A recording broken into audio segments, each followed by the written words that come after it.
In today's story, The Lone Inn, a mystery by Fergus Hume, we delve into a tale filled with intrigue, suspense, and puzzling twists. Set in a desolate inn far from civilization, the story unfolds as unexpected guests arrive, each with their own secrets, and strange occurrences begin to unsettle the atmosphere. As tensions rise, the mystery deepens, and we are left questioning who can be trusted. Prepare for a thrilling journey where nothing is as it seems, and every clue takes us closer to an unexpected revelation. Chapter: The Adventure at the Inn. If there be aught in presentiments, I was well warned by that first glimpse of the inn. The monstrous bulk of gables, sloping roofs, and lean chimneys hunched blackly against the sky would have scared a bolder spirit than mine. All day I had walked under blue sky, between green hedgerows, with light heart and whistling lip. Confronted in the twilight by so sinister a scene, I felt qualmish. Ragged clouds dropped their fringes over sullen western red.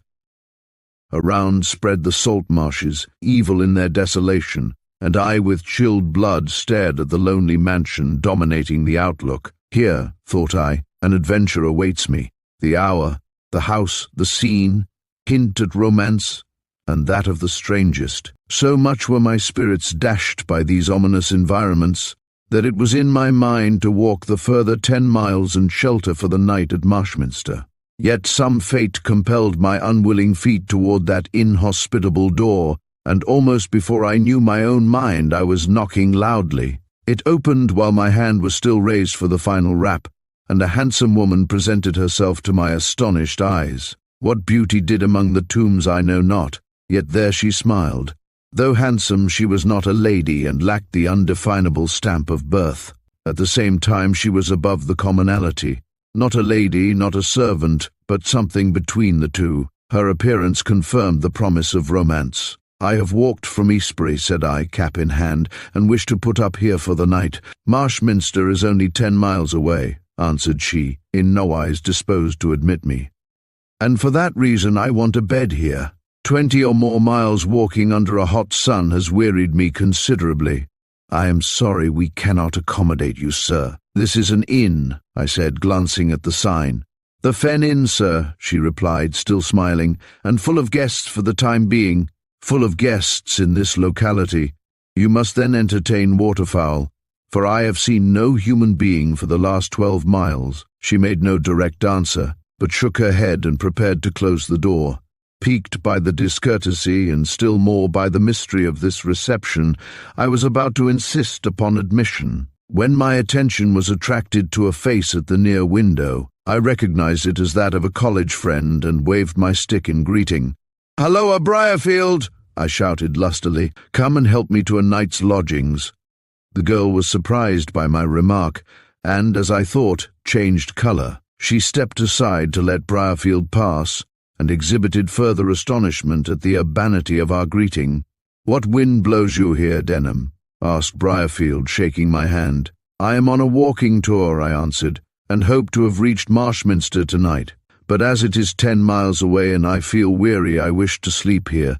This young lady, however, says the inn is full of guests and—" "Full of guests," interrupted Briarfield, looking at the girl. "Nonsense, Rose, I am the only guest here." "We expect others, sir," said Rose obstinately. "You can't expect a sufficient number to fill the house," he retorted. "Surely Mr. Denham can have a bed." "I shall ask my father, sir." When she disappeared, Briarfield turned to me with a smile and asked a strange question. "Now, I'll be bound," said he, "that you don't know my first name." "Felix. No, you are wrong. I am not the rich Felix, but the poor Francis. You see the result of being one of twins," said I impatiently. "If at college I could not distinguish between you, how can you expect me to do so now? I haven't seen either you or your brother for at least 2 years. Where is Felix?" "At Marshminster." "And what are you doing here?" "Ah, that's a long story. If you—" "Please to walk in, sir," interrupted Rose at this moment. "My father desires to speak with you." "I have then to submit myself to the approval of the landlord," said I, and forthwith entered the house, followed by Francis Briarfield. The landlord, a lean, saturnine man, above the common height, saluted me with a sour smile.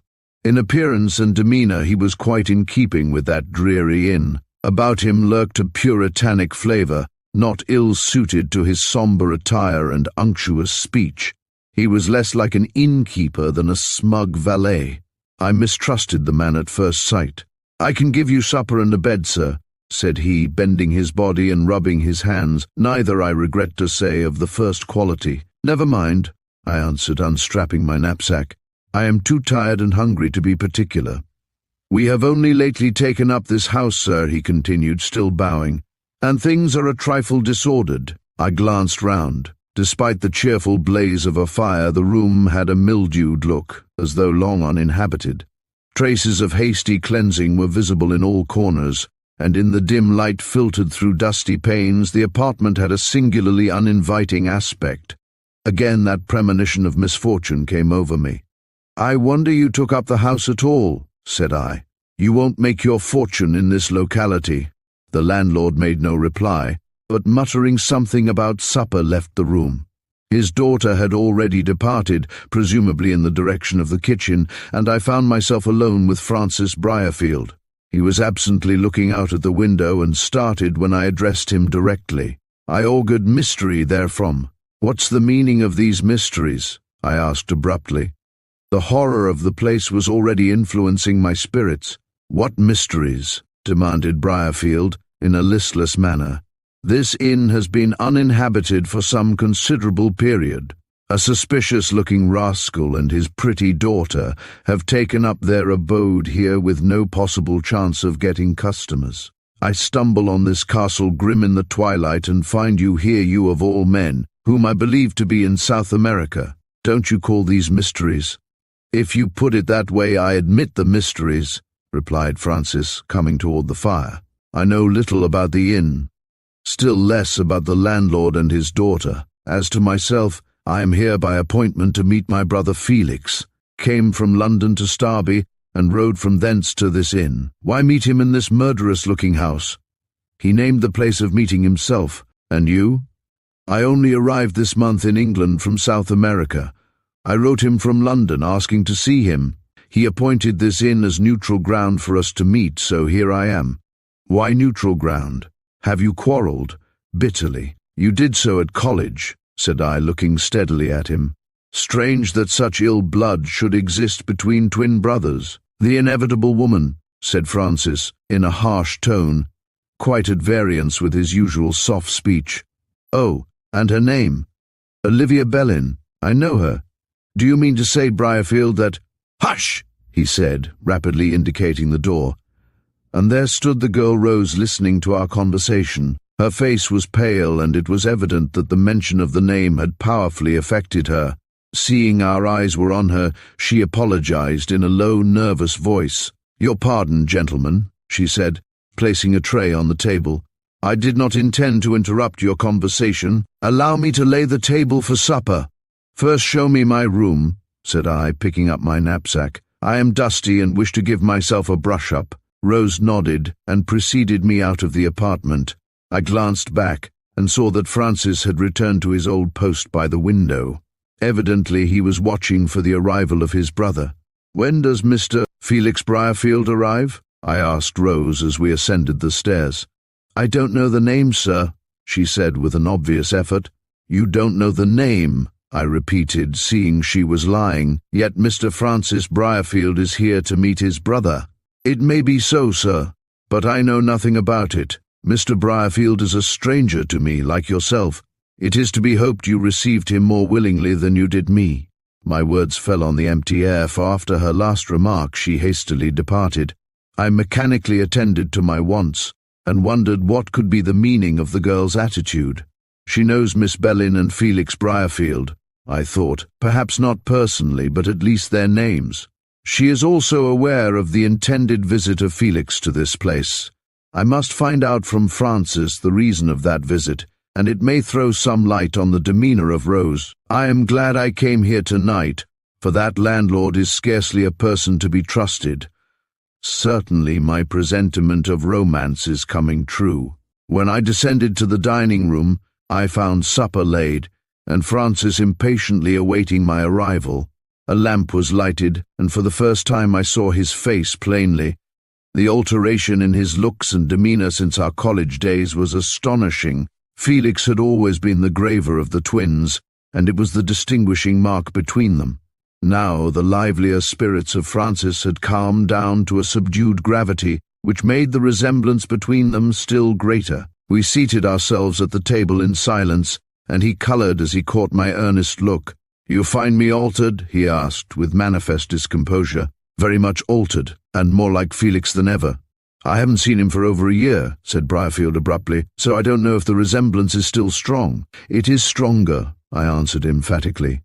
"I saw Felix 2 months ago, and now I look at you tonight I can scarcely believe it is Francis and not Felix seated before me. We are alike to outward view, Denham, but I hope our natures are different." "What do you mean?" "Felix," said he with marked deliberation, "is a thief, a liar, and a dishonourable man." "You speak strongly." "I have reason to." "The before-mentioned reason, Briarfield," said I, alluding to the feminine element. "Yes, by the way," he added feverishly, "you said Miss Bellin was known to you, in a casual way only. She is a society beauty, and I have met her once or twice, also her very silly mother. The latter is as remarkable for folly as the former is for beauty." "Well, Briarfield, and what about Miss Bellin?" "I was engaged to her." "You are engaged to her." "I said I was," he replied with emphasis. "Now she is engaged to my brother, of her own free will?" "I don't know," said Briarfield. "I really don't know. When I went to Chile I was her affianced lover. Now I return and learn that she is to marry my brother." "What explanation does he make?" "None as yet. Tonight or tomorrow morning he comes here to explain. But why here of all places? Miss Bellin is in Marshminster. Felix is staying there also, and in his letter asked me to see him at the Fen Inn, as he wished to explain his conduct fully before I met Olivia again." "And you agreed?" "As you see. In your place," said I meditatively, "I should have gone at once to Marshminster and confronted both. There is some trickery about this." "You think so?" "I am by nature suspicious," I answered. "Perhaps too much so." "Yes, I think there is some trickery." Francis frowned and glanced at his watch. "It is now 8 o'clock, he said, replacing it in his pocket. "Too late to go to Marshminster. Besides which," I added, "our worthy landlord has doubtless neither trap nor horse." By this time we had finished supper, and Rose came in to clear away. Thoughtfully filling my pipe, I watched her closely. Undeniably she was a very beautiful woman, and ill-suited to her present occupation. Why a girl so handsome should bury herself in this lonely inn was a mystery to me. I felt sure that there was a purpose connected with her presence here, and that inimical to Briarfield. The landlord did not make his appearance, which was to me a matter of some relief. I disliked the fellow greatly. Francis, smoking hard, sat staring at the fire, and took no heed of Rose. Once or twice she glanced in his direction, and looked as though about to address him. Catching my eye, she bit her lip and desisted. Finally she disappeared from the room with manifest anger at not having accomplished her design. "Strange," said I, lighting my pipe. "What is strange?" asked Briarfield, looking up. "That girl knows your brother. It's not impossible," he answered carelessly. "Felix always had an eye for pretty faces, and as he appointed this inn as a meeting place, he has probably been here before. Rose Strent no doubt draws him hither by her beauty. That is not a compliment to Miss Bellin. I know it. Felix is a profligate scamp and will make her a bad husband." "He shall not marry her," added Briarfield angrily. "I say he shall not marry her and make her life miserable. I'll kill him first." Man, think of what you are saying, your own brother." "My own brother, my twin brother," scoffed Francis. "Is that any reason why he should take away from me the woman I love? She is not worth regretting if she forgets you so soon." "She has not forgotten me," he said earnestly. "I assure you, Denham, she loves me still. The last letter I received from her gave no hint that she wearied of me. As you say, there is some trickery about it. I'll have an explanation from Felix," continued he, striking the table with his fist, "or by heaven I'll kill him." "Where did you meet her?" I asked, ignoring his last remark, which was but idle. "In town over a year ago," he replied, calming down. She is, as you know, very beautiful, and her mother wished her to make a great match. I am comfortably off but have not a title, therefore Mrs. Bellin would not sanction the engagement. Then I had to go out to South America on business connected with my property. Before I left, she promised to become my wife, and swore that nothing should part us or render her false to me. See, here is the ring she gave me, he added, stretching out his hand. This pearl ring. I was to be back in 6 months, and our engagement was to be made public. I am back in 6 months, and the first news I hear is that she is to marry Felix. Did she write and tell you so? No, but Felix did, and asked me to meet him here before seeing her. Now, I wonder if this apparent treachery of Miss Bellin has anything to do with your twinship. What do you mean? Asked Briarfield, starting up. You are so like in appearance, said I, that no one could tell you apart. You have lived constantly together save for the last 6 months, and know every action of each other's lives. It may be that Felix has passed himself off to Miss Bellin as you. Impossible. She would detect the deception. I doubt it, save by intuition. I assure you, Briarfield, that the resemblance between you is most perplexing. There is not the slightest difference. You dress the same, you have the same features, you almost think the same. It is scarce possible to tell which is which when apart. I thought tonight that you were Felix. It cannot be, he muttered feverishly. Her own heart would tell her the truth. Did you tell Felix of your engagement? I asked abruptly. Yes, I told him all. And when did you hear last from Miss Bellin? Some 3 months ago. It was because she did not reply to my letters that I came back so soon. To whom were your letters sent? To her, of course. Care of Felix, said I, with instinctive suspicion. Why, yes, he said, with a sudden frown. I did not want Mrs. Bellin to know of our engagement, so did not dare to write openly. Felix undertook to deliver the letters. He may have undertaken to do so, but, I added forcibly, he did not. Denham. The whole case is as clear as day, said I. Felix was in love with Miss Bellin and wished to marry her. Knowing she was in love with you, he was well aware he had no chance, so resorted to trickery. When you left for Chile, he gave her your letters for 3 months, then, saying he was going abroad, ostensibly left England, but really stayed, and presented himself as you, as me. Yes, he has traded on the marvellous resemblance between you. He knows all your life, all your love affairs, and I have no doubt that Miss Bellin believes that he is Francis Briarfield, her lover, returned from South America in 3 months instead of 6. If I thought so, muttered Francis, biting his fingers. If I thought so, I am sure it is so. Now you see why it is imperative that he should interview you before you meet Miss Bellin. He wishes to reveal the deception and throw himself on your mercy. He'll get no mercy from me if this is so, said Briarfield in a sombre tone. Oh, fool that I was not to write direct to Olivia when I came back to England. But it is not too late. When he comes here, I'll learn the truth and denounce him to Olivia. Then our troubles will be over. A man capable of such a trick is capable of worse, said I sententiously. I advise you to be on your guard against Felix. Do you think he'll kill me?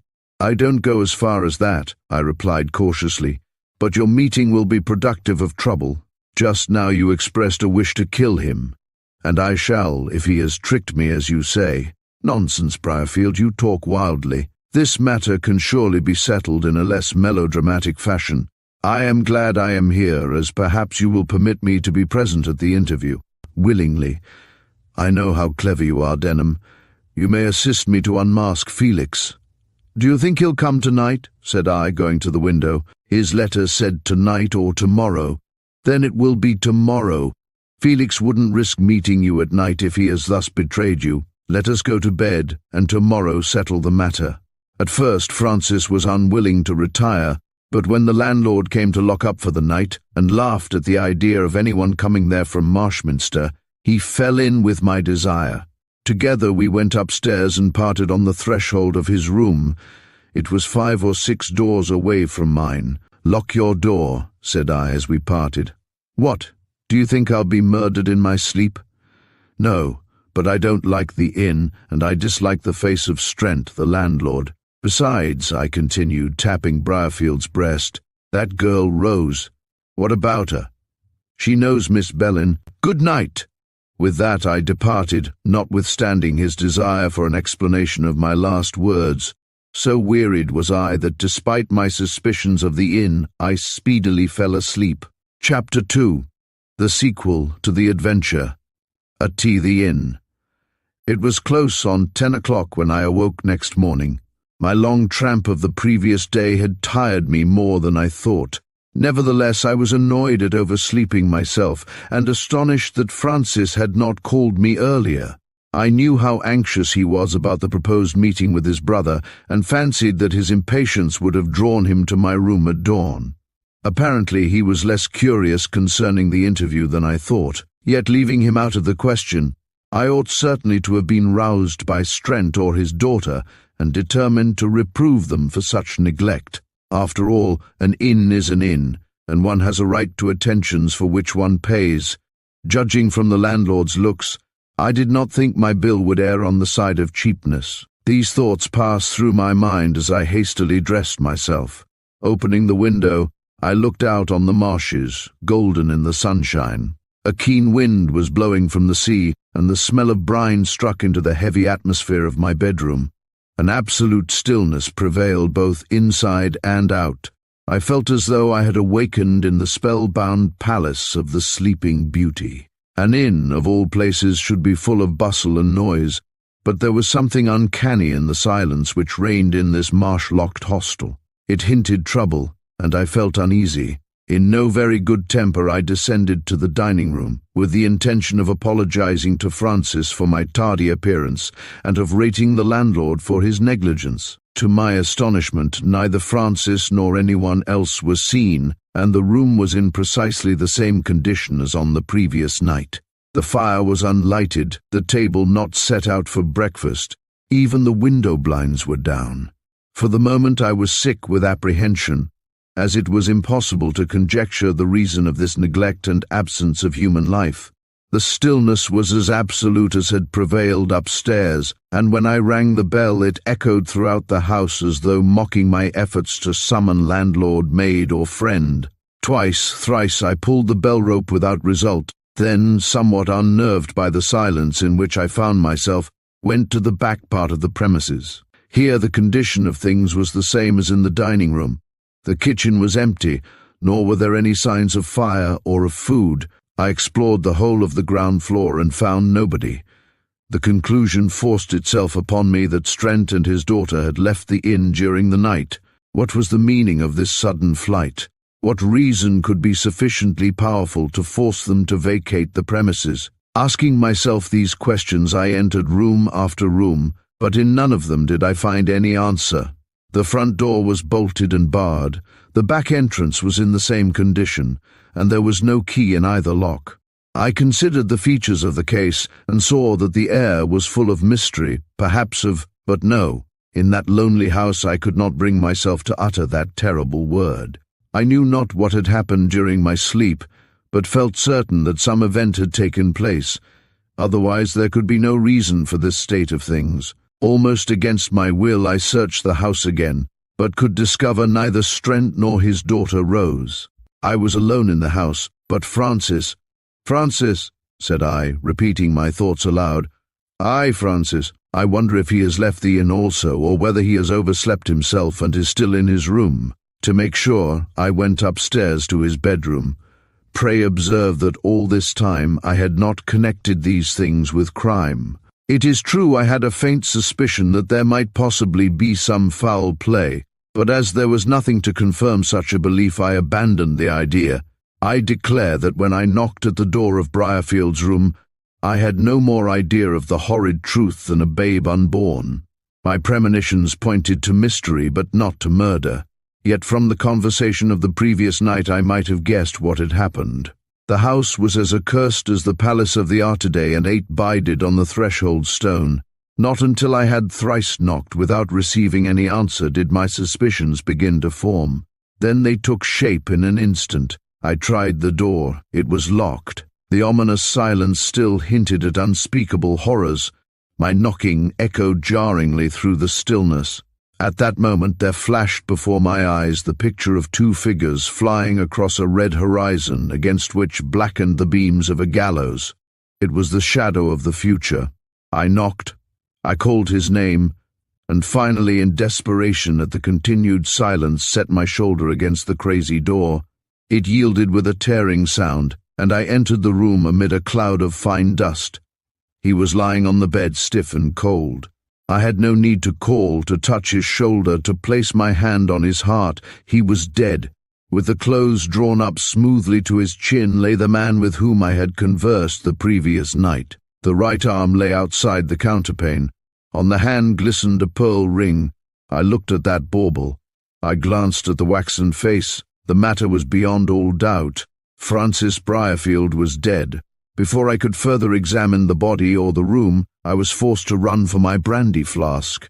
For the moment I was deadly sick, and it needed a long draught of the fiery spirit to speed the stagnating blood through my veins. The strange circumstance was a sufficient apology for such qualmishness. This lonely inn set on a handbreadth of living ground amid quaking bogs, this dead body of what had once been a friend, this solitude by which I found myself environed, these were sufficient to shake the strongest nerve. It looks in a manner prosaic on black and white, but think of the horror of the actual experience. For the moment I could formulate no ideas on the subject. That my friend should be dead was sufficient to stun me. When reason came back, I asked myself how he died and who was responsible for the crime. The landlord, the maid, the brother. One of these three had murdered Francis Briarfield. But in what way? I examined the body. It was clothed in a nightgown, and the clothes lay folded up on the chair by the bedside. The face was calm. There were no marks of violence on the throat or on the frame. Only on the violet lips lingered a slight curl of foam. The smooth bedclothes drawn up to the chin forbade the idea of a struggle. I looked at the right arm lying on the counterpane at the hand, and there in the palm was a ragged wound from thumb to little finger. It was discoloured at the edges, and looked green and unwholesome. This livid appearance made me think of poison, but I was not sufficiently a doctor to diagnose the case correctly. Yet I was certain of one thing, that Francis Briarfield had come by his death in some foul fashion, and that at the hands of whom? Aye, there was the rub. So far as I knew, the landlord had no motive to commit such a crime. Suspicions pointed toward the maid, who had wished to speak with the dead man after supper. Yet why should she desire his death? From the lips of Francis himself I had heard that he knew neither Strent nor Rose, nor indeed aught of the Fen Inn.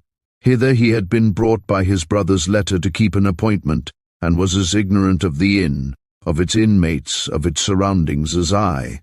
Could Felix have committed the crime? True, if my theory were correct, and he had passed himself off to Olivia Bellin as Francis, there were some grounds for believing he wished his brother out of the way. Francis would undoubtedly refuse to permit the deception to be carried on, so it was just possible that Felix, in a frenzy of wrath and terror at the idea of his treachery being exposed, might have slain his brother. Yet all this fine theory was upset by the fact that Felix had not arrived on the previous night to keep the appointment. He therefore must be guiltless. If so, what of the landlord and his daughter? Certainly they had no reason to slay a stranger who had sheltered under their roof for the night, yet their flight looked suspicious. If they were innocent, why did they leave the inn? Another question pregnant with meaning was the reason of their being alone in the inn. I had seen no servants either indoors or out. Father and daughter appeared to do all the work, yet it was beyond all reason that they should have no assistance. Where was the cook, the waiter, the hostler, the chambermaid? The house was a large one. Two people with all the will in the world could not thoroughly attend to the domestic economy of so great a mansion. Moreover, the girl had looked unused to work. That in itself was suspicious.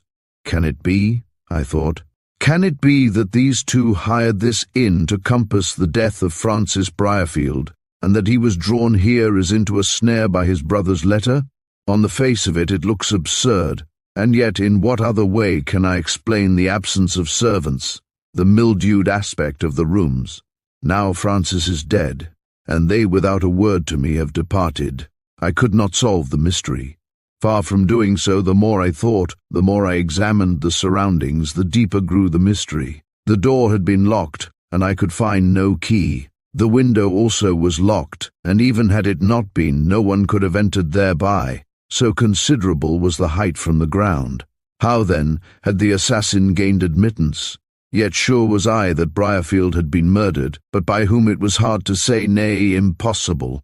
I did indeed think that he had committed suicide, but this was too wild an idea to entertain even for a moment. When I parted from him on the previous night, he was in the best of health, looking forward to meeting Miss Bellin, and was passably content with his life. There was no hint of self-destruction either in speech or action.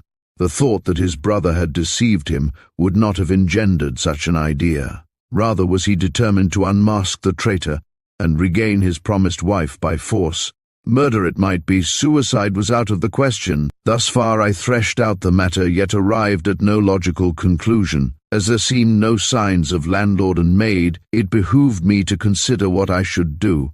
According to Francis, his brother was due at the meeting place that morning, so I deemed it advisable to wait until he arrived, and then explain the circumstances to him. If he was in league with Strent to murder his brother, he would hardly be able to disguise his joy at hearing the success of his plot. I therefore determined to watch his face during the interview, and if I saw therein any signs of guilt, to there and then in that lonely inn accuse him as a second Cain. By thus terrorizing his soul with such accusation and with the sight of his victim, I might force him into confession. If he were guilty, I guessed the plea behind which he would shelter himself, that he had not been near the place on the previous night. This I would counter by the accusation that his emissaries had carried out his orders and then sought safety in flight. It might be that I suspected Felix wrongly, yet, after the story told me by Francis, I could not but think he was connected in some unseen way with the death of the latter. But after all, these suspicions were yet vague and aimless. All I knew for certain was that Francis Briarfield was dead. I swore on the instant to devote myself to finding out and punishing his detestable assassin. Having come to this resolution, I propped up the open door so as to close the entrance to the chamber of death, and descended to the lower regions. Finding victuals and fuel in the kitchen, I cooked myself a meal and made a sufficiently good breakfast. Then I lighted my pipe and took my seat at the front door to watch for the coming of Felix Briarfield. Whether my suspicions would be dispelled or confirmed by his demeanour, I was, of course, unable to say until the interview took place. But I was most anxious to know. All that morning I looked down the winding road to Marshminster, but saw no one coming therefrom.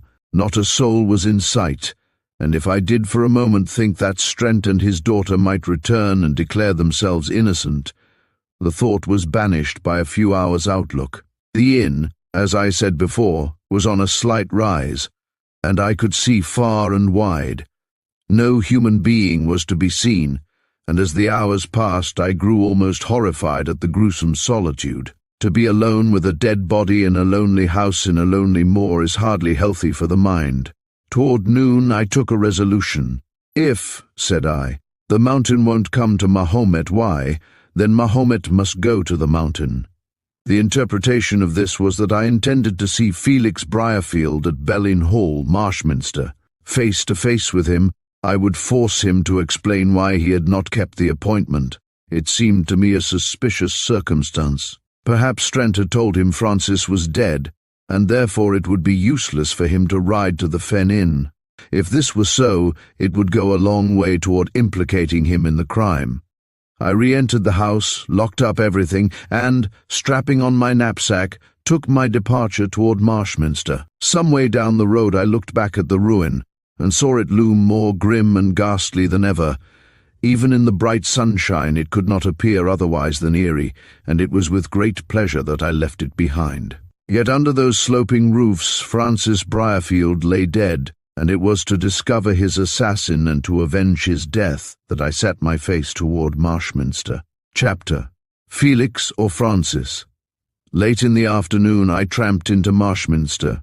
It was by no means my first visit to that sleepy provincial town. Under the shadow of the cathedral tower dwelt relatives with whom I had aforetime spent school and college holidays. Their house was the goal of my pilgrimage, and a week's rest was to recoup me for the toils of the walking tour. The tragic occurrence at the Fen Inn altered all my plans. With an assassin to be tracked, there was no time for comfortable idleness. Francis Briarfield had been my friend, and I owed it to his memory to avenge his death. It was no easy task I had set myself. I recognized that from the first. In place, therefore, of seeking the center of the town and my maiden aunts, I turned off at the outskirts and made for Bellin Hall.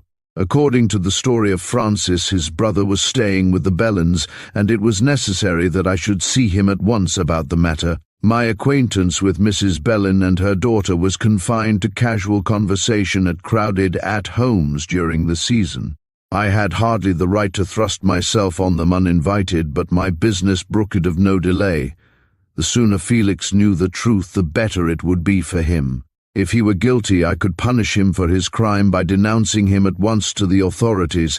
If innocent, he need lose no time in hunting down those who had slain his brother. Besides, I wished to put Olivia on her guard against the man masquerading as Francis Briarfield. That I intended to do in any case, whether he was innocent or guilty. Bellin Hall was a grotesque specimen of architecture built by Jeremiah Bellin, who had made his money out of blacking. It was uncommonly like a factory, but perhaps the deceased Jeremiah liked something to remind him of the origin of his fortune and keep him from thinking his ancestors came over with William the Conqueror. He married the daughter of a baronet, and then took his departure to the next world, leaving his widow well provided for and his daughter an heiress in her own right. Mrs. Bellin was a pretty woman, with no brains and a giggling laugh. Her daughter had the beauty of her mother and the brains of her father, so she was altogether a charming girl. How she could tolerate her silly dolly of a mother I could never understand. Perhaps 23 years of constant forbearance had inured her to the trial. On arriving at the front door, I learned that Mr. Briarfield was within, and sent up my card, requesting a private interview. For the present I did not wish to see Olivia, as it was my intention to warn Felix that I was cognizant of his trickery. My theory was proved correct by the following dialogue myself. "Is Mr. Briarfield within?" Footman: "Yes, sir. Mr. Francis Briarfield has just returned from town." After which question and answer I was shown into a room. Observe that I said Mr. Briarfield, and the footman answered Mr. Francis Briarfield. Now, as I well knew that the man bearing that name was lying dead at the Fen Inn, it was conclusive proof that Felix, to gain the hand of Olivia, was masquerading as his brother. I had just argued this out to my complete satisfaction when Felix made his appearance. The resemblance between the brothers was extraordinary. I had some difficulty in persuading myself that the man before me was not he whom I had seen dead that morning. The same pale face, dark hair, and jaunty moustache. The same gestures, the same gravity of demeanor, and actually the same tones in the voice. There was not the slightest difference between Felix and Francis. The one duplicated the other. I no longer wondered that Olivia was deceived. Despite my acquaintance with the brothers, I should have been tricked myself. As it was, I stared open-mouthed at the young man. "This is a pleasant surprise, Denham," he said, looking anxiously at me. "I did not know you were in this part of the world. Nor was I until yesterday. I am on a walking tour, and last night slept at the Fen Inn." "The Fen Inn," he repeated with a slight start. "What took you to that out-of-the-way place?" "I came by the marshes, and as I was belated, had to take the shelter that offered." "But man alive," said Felix, raising his eyebrows, "the inn is empty." This time it was my turn to be astonished. If Felix thought the inn was empty, why did he appoint it as a meeting place for his brother? He either knew too much or too little, so it behooved me to conduct the conversation with the utmost dexterity. "It was not empty last night at all events," I retorted, keeping my eyes fixed on his face. "Indeed? Are gypsies encamped there?" he said coolly. "Well, not exactly," I answered, emulating his calm. "It was in charge of a man called Strent and his daughter. This is news to me. I was always under the impression that the Fen Inn was quite deserted. You have not been near it lately?" "No, nobody goes near it. They say it is haunted." "Pshaw," I answered angrily, "an old wife's tale. And yet," I added, after a moment's thought, "it may well be haunted after what took place there last night." "This begins to grow interesting," said Felix. "Had you an adventure?" "Yes, I met with your brother. Impossible. My brother Felix is in Paris. I am talking of Francis. Francis, he repeated with a disagreeable smile. Francis, well, Denham, I am Francis.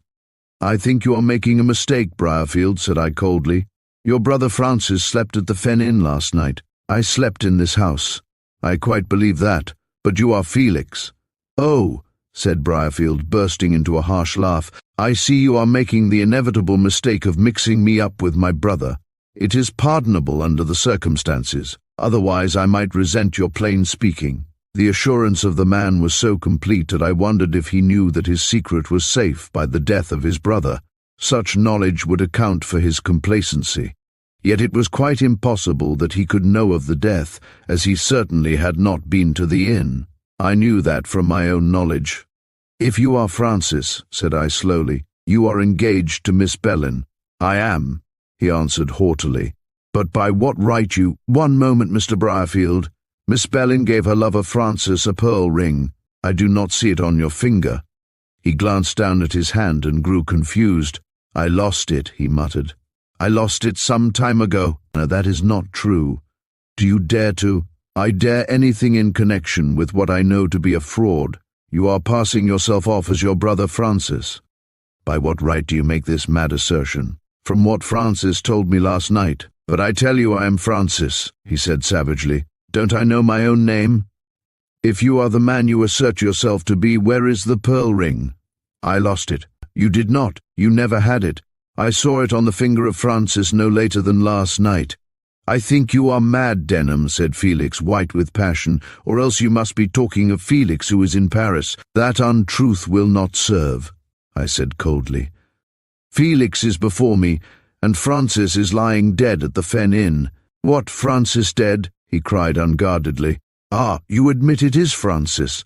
No, I don't, he retorted quickly. I only re-echoed your words. What do you mean by saying such a thing? For answer, I rose from my seat and made for the door. The farce wearied me. Where are you going, Denham? He asked, following me up. For the police, I answered, facing him. Yes, I am determined to find out the mystery of Francis Briarfield's death. You, his brother, declined to help me, so I shall place the matter in the hands of the authorities. Upon my soul, Denham, said Felix, detaining me, you are either mad or drunk. I declare most solemnly that I am Francis Briarfield. From this story of yours I should think it was my brother Felix who is dead. Did I not know he is in Paris? A fine story, but it does not impose on me, I answered scoffingly. Listen to me, Briarfield. Your brother Francis went out to South America some 6 months ago. Before he went, he was engaged to Miss Bellin.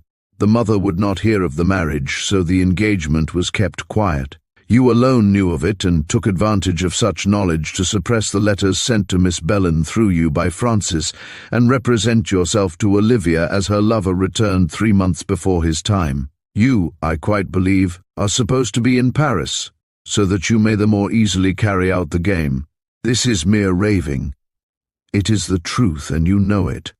As Miss Bellin did not answer his letters, Francis thought something was wrong and returned home. Afraid lest he should find out your plot, you asked him to meet you at the Fen Inn, and there either intended to throw yourself on his mercy or to murder him. Murder him, he repeated fiercely. It is false. That will be for the police to determine. But surely, Denham, you don't intend to inform the police? I am going to do so now. Felix seized me by the arm and dragged me back to my seat. He was now much agitated, but made every effort to restrain his emotion. Sit down, he said in a hoarse tone. You do me wrong, Denham. On my soul you do me wrong. I was engaged. I am engaged to Olivia Bellin. Her mother consented to our engagement after I returned to England 3 months ago. Felix, I believe, is in Paris. I don't know whom you met at the inn last night. It was not I. It could not have been Felix. There was no appointment between us. I am not masquerading as Francis because I am Francis. I don't believe you. You must. I can bring forward witnesses to prove my identity. They may be misled by the resemblance. Remember, you and Francis are twins. I said before, and I say it again, you are mad, he cried, roughly casting me off. Who ever heard of an appointment being made at a ruined inn? No one has lived there for months. Anyone in Marshminster will tell you so." "Strent and his daughter Rose," I began when he cut me short. "Who are they?" "I never heard of them. They are figments of some dream. You went into that ruined inn last night and dreamed all this. You don't believe my story?" "Not one word," said Felix, coolly looking me straight in the face. "Then I don't believe one word of yours," I cried, jumping up. "Let us place the matter in the hands of the authorities and see who will be believed. What are you going to say, Denham?" "Say that Francis Briarfield has died in the Fen Inn." "You won't believe that I am Francis," he said, evidently making some resolve. "No, you are Felix." "One moment," he said, going to the door.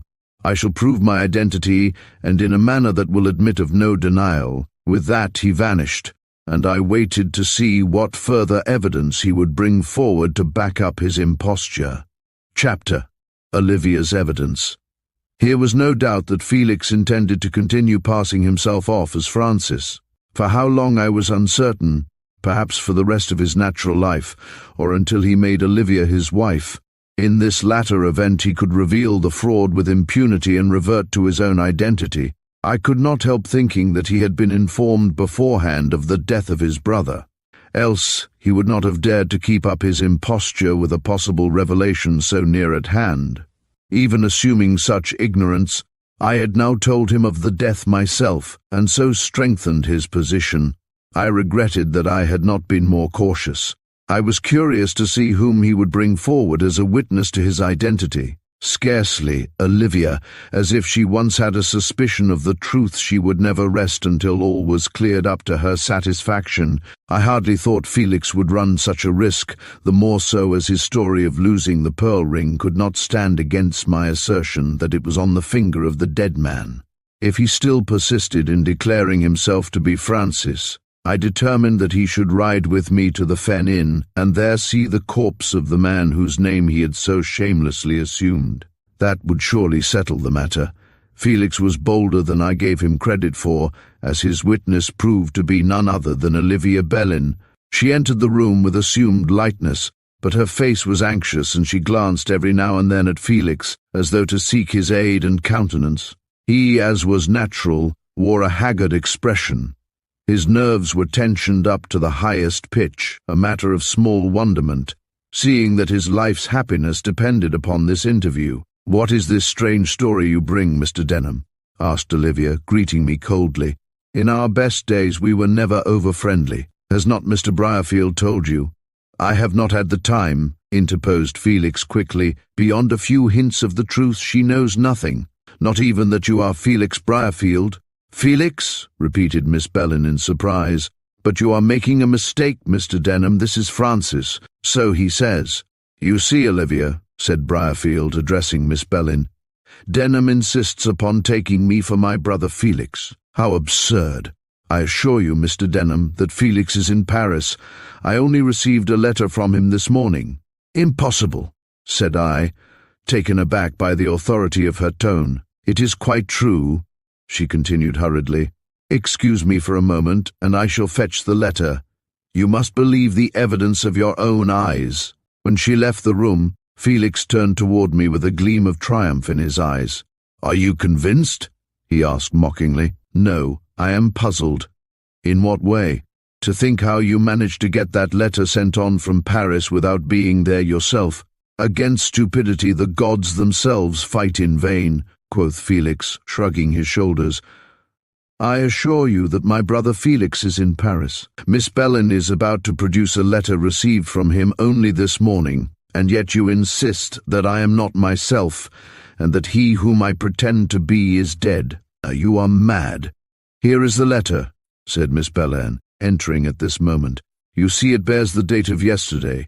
He is at present staying at the Hôtel des Étrangers, Rue de Saint-Honoré, but talks of going to Italy." I examined the letter closely. It was genuine enough, of that there was no doubt, as it bore the French and English postmarks.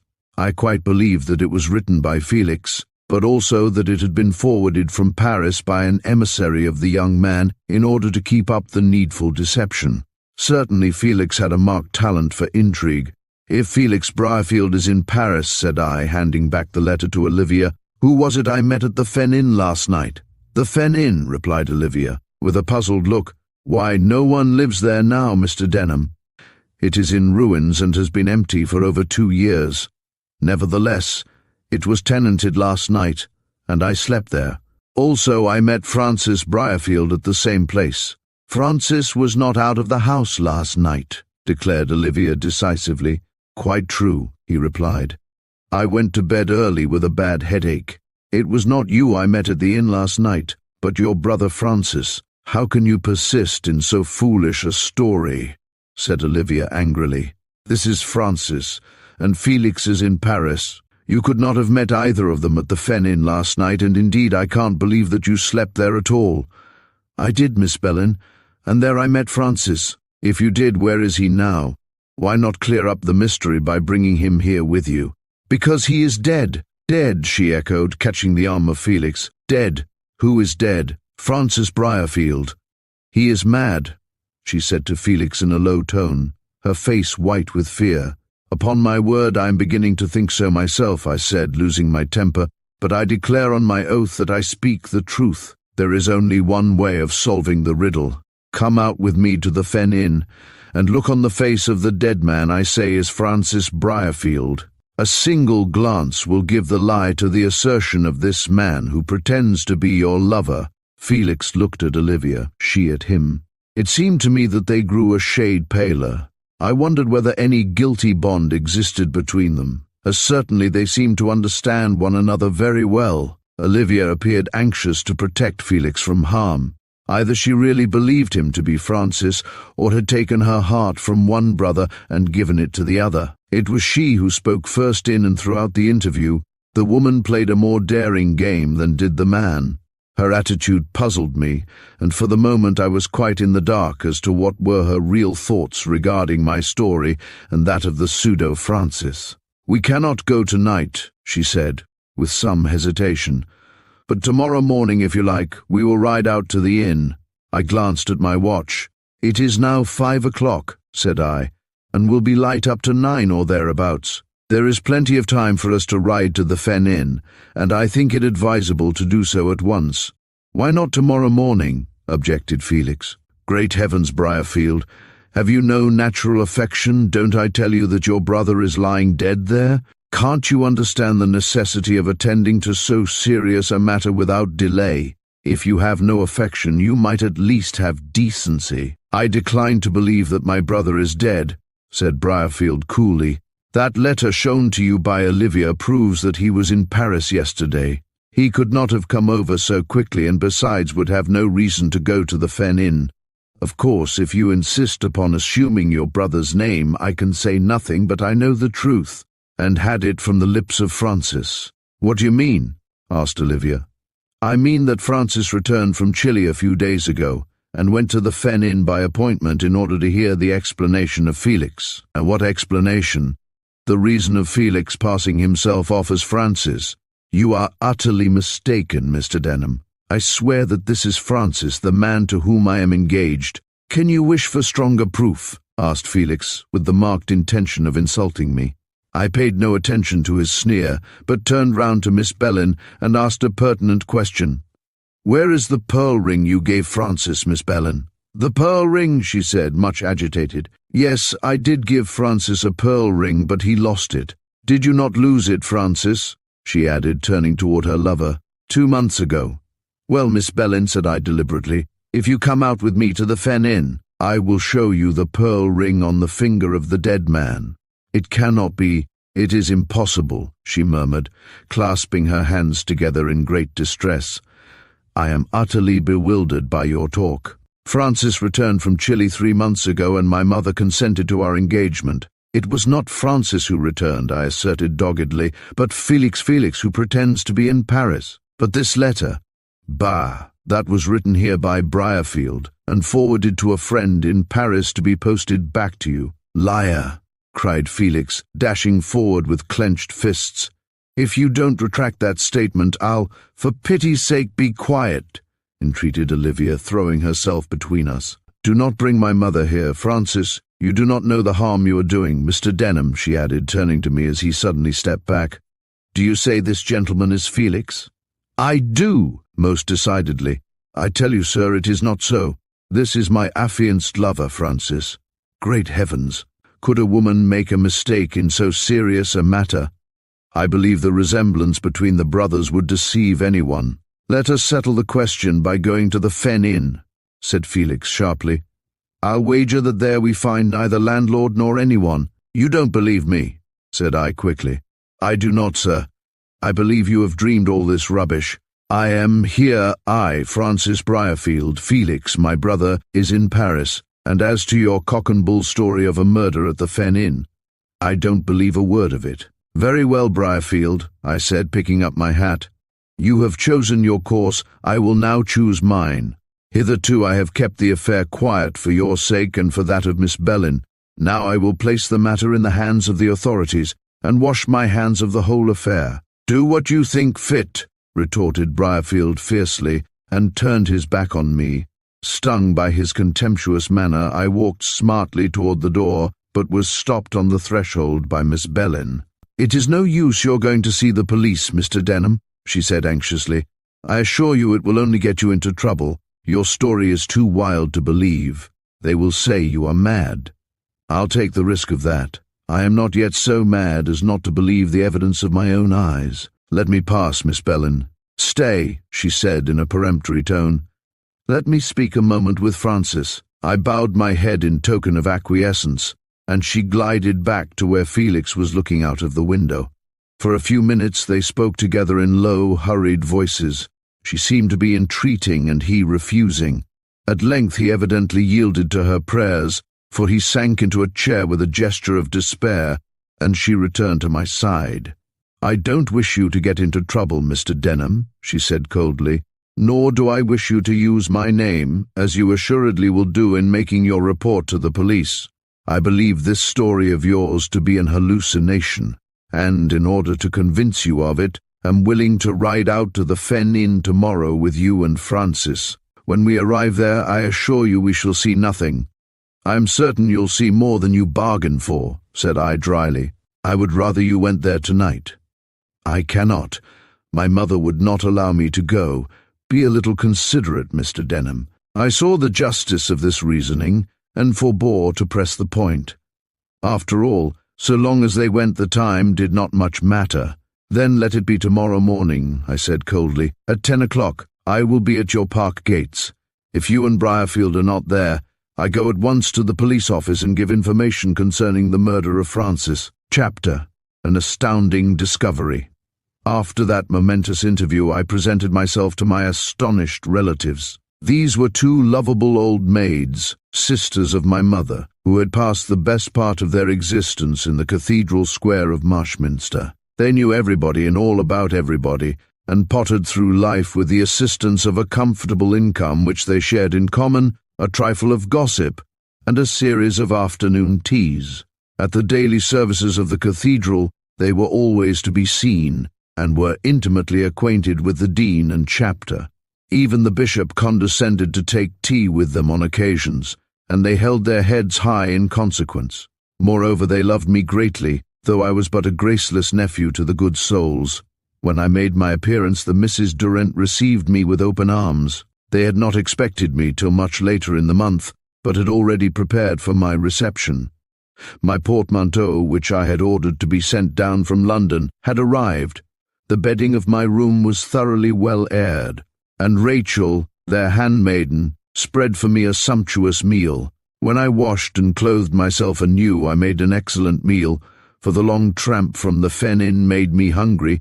I then sat down for a chat and a smoke. "I think he may, Jane," hinted Sophia gently. "If he sits near the open window, Sophia," was the firm reply, whereupon, this little comedy having been gone through as usual, I produced my pipe and took my appointed station. Thus settled, I made inquiries about Bellin Hall and its inmates. "I see you have the London beauty down here, Aunt." "Olivia Bellin," said they both in a breath, and then sighed. "Is there anything to mourn about, Aunt Jane?" I asked, pricking up my ears for useful information which I knew these gossips could supply. "Ah," sighed Aunt Jane, folding her withered hands, "who knows the wickedness of the heart? Olivia's heart. "Dear me, no, Lionel," said Aunt Sophia, scandalized. "She is a good girl, as good as she is lovely, and not so silly as her mother," concluded the old lady with feminine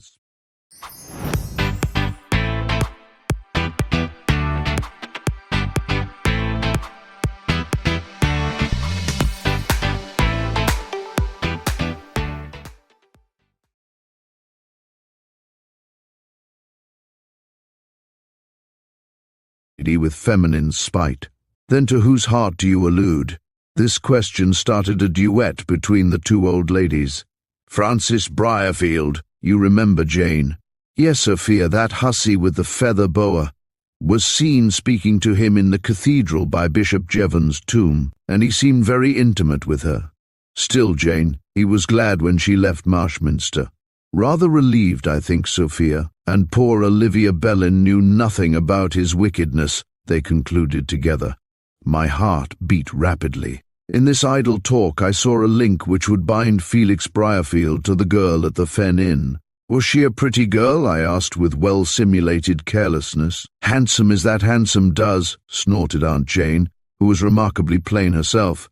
"Sure, sister, she was not ill-looking," said the gentler Sophia, who had been a toast in her youth. "She had a good figure and dark hair and eyes. I admired her complexion, Jane. It was like cream and a dimple here," finished Sophia, touching her chin. "A pretty, pretty dimple, Sophia." "Well, it was a pretty dimple, Jane. No one can deny that." In this description I espied Rostrent, especially as regards the dimple. I had noticed it myself. Evidently, there was an understanding between this woman and Felix which had led to her taking up her quarters in the Fen Inn with her father, if indeed the landlord was her father, a fact I was beginning to doubt. I set the garrulous ladies off on another tack. "Do you know anything about the Fen Inn, Aunt Jane?" "The Lone Inn, child? Never name it. In my youth it was the scene of a terrible murder, and since that time no one has lived in it save one man. It is now in ruins," said Sophia with bated breath, "and is said to be haunted. Does anyone go near it?" "No one. I don't think there is a man in the country who would venture near the Lone Inn after dark. 2 years ago a stranger refurnished and repaired it, but he did not stay longer than a week." "What became of him?" "He disappeared," said Aunt Sophia, nodding her head solemnly. "Vanished altogether. It was supposed that he was drowned in the marshes. The house is still furnished, I believe, but no one goes near it." "What about the landlord?" "It's in Chancery," said Aunt Jane wisely. "It has no landlord." After this discussion I went to bed with plenty to think about. I saw well enough that Strent and his daughter had taken up their abode in the ruined house for a certain purpose. That purpose was, I verily believe, to encompass the death of Francis Briarfield, and now that it was accomplished they disappeared. As Aunt Sophia said, the furniture of the former proprietor was still there, so a touch or two had rendered the house habitable. This accounted for their unwillingness to receive me as a guest, and for the mildewed aspect of the rooms, which had struck me so forcibly. A second tragedy had accentuated the evil reputation of the house. But while the first tragedy was known to all, the second was known only to myself and to Felix Briarfield. I felt certain that he was connected in some way with the unexpected death of his brother. Francis had been lured to that lonely inn for the purpose of being murdered, and the crime had been accomplished by Strent and his daughter. So far as I knew, Felix had not been near the house on the night in question, yet he was without doubt morally guilty of the crime. Olivia, believing him to be her lover Francis, did not place much faith in my story, but surely, when she was convinced by the sight of the dead body, and I had torn the mask from the face of Felix, she would let me deal with him as he deserved. Next morning I was up betimes, and telling my aunts I would not be back till late, went round to the sole livery stables possessed by Marshminster. These were kept by Bob Fundy, a bow-legged little man, who had been a jockey in his youthful days, and who was a great friend of mine. He expressed great joy at my reappearance in Marshminster, and mounted me on the best of his steeds. I was in too great a hurry to exchange more than a few words with the genial old fellow, and set out at once for Bellin Hall. Later on, I regretted my haste, as a few words of explanation from Fundy would have saved me much money and a long journey. At 10 o'clock I was at the park gates, but Felix and Olivia had not yet put in an appearance. I intended to denounce Felix as a murderer in the presence of his brother's dead body, and to tell Miss Bellin of his friendship with Rose Strent. Jealousy, if nothing else, might make her guess the truth, and prevent Felix carrying on the shameless imposture in which he now indulged so insolently. Once I proved the identity of the dead man by means of the pearl ring which Olivia would recognize, I hoped to make short work of the pretensions of Felix. It was a difficult task, but I was now seized with what is known as detective fever, and determined to run the assassin to earth.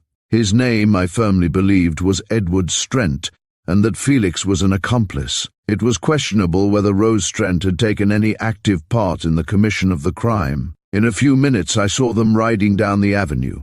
They looked a handsome couple, and I sighed to think how the outward appearance of Felix belied his foul spirit. Olivia looked remarkably beautiful, and managed her horse to perfection. As they drew near I noted their haggard looks, as though they had passed the night without sleep. And again the thought flashed through my mind that there might be an understanding between them. But however much Olivia knew, I felt sure she was ignorant that Francis had been done to death by his brother, else even she would have recoiled from so base a scoundrel. "Here we are, you see," said Felix defiantly, as I raised my hat to Miss Bellin, "quite ready to set out on this wild goose chase. I am afraid you will find it more serious than you think, Briarfield. At all events, we won't find that body you speak of." "I am certain you will, Mr. Felix Briarfield." "You still insist that Francis is Felix," said Olivia, as we rode on together. "I am absolutely certain of it." "What about this?" interposed Felix, reining up his horse and handing me a telegram. "Olivia received it this morning." I glanced at the telegram. It was from Felix in Paris to Olivia at Marshminster, and stated that he was going to Italy in a few days, but hoped to return for the wedding. I handed it back without remark, but it struck me as strange that such matter should have been sent by wire instead of by post. The telegram, to my mind, was only another move in the game Felix was playing so boldly. "Well, Denham," he said, restoring it to his pocket, "you see by that telegram that Felix is in Paris, and if so, I must be Francis." "In that case," said I, looking at him keenly, "who is the dead man at the Fen Inn?" "There is none there," he answered jestingly, yet with a lurking anxiety which I was quick to note. "I have no third brother. We are twins, not triplets." I vouchsafed no reply to this witticism, which I judged to be in bad taste, but rode on rapidly. By this time we had left the town far behind and were some way on the winding road which crossed the marshes.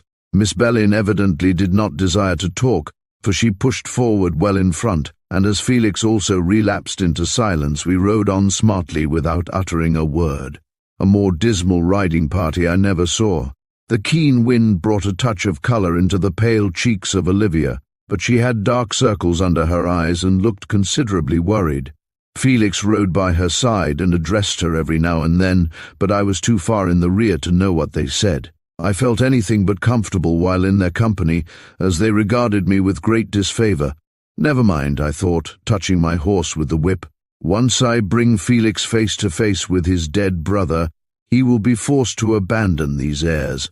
At whatever cost I must tear the mask off him, if only for the sake of that poor girl who believed so firmly in such a villain.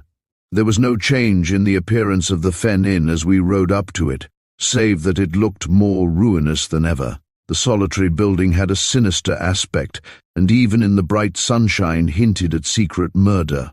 I noticed how thick grew the grass round the house, thereby marking more strongly its desertion and desolation. Sure enough, it had not been inhabited for a considerable period, and this fact alone roused my suspicions as to the motives of Strent and his daughter.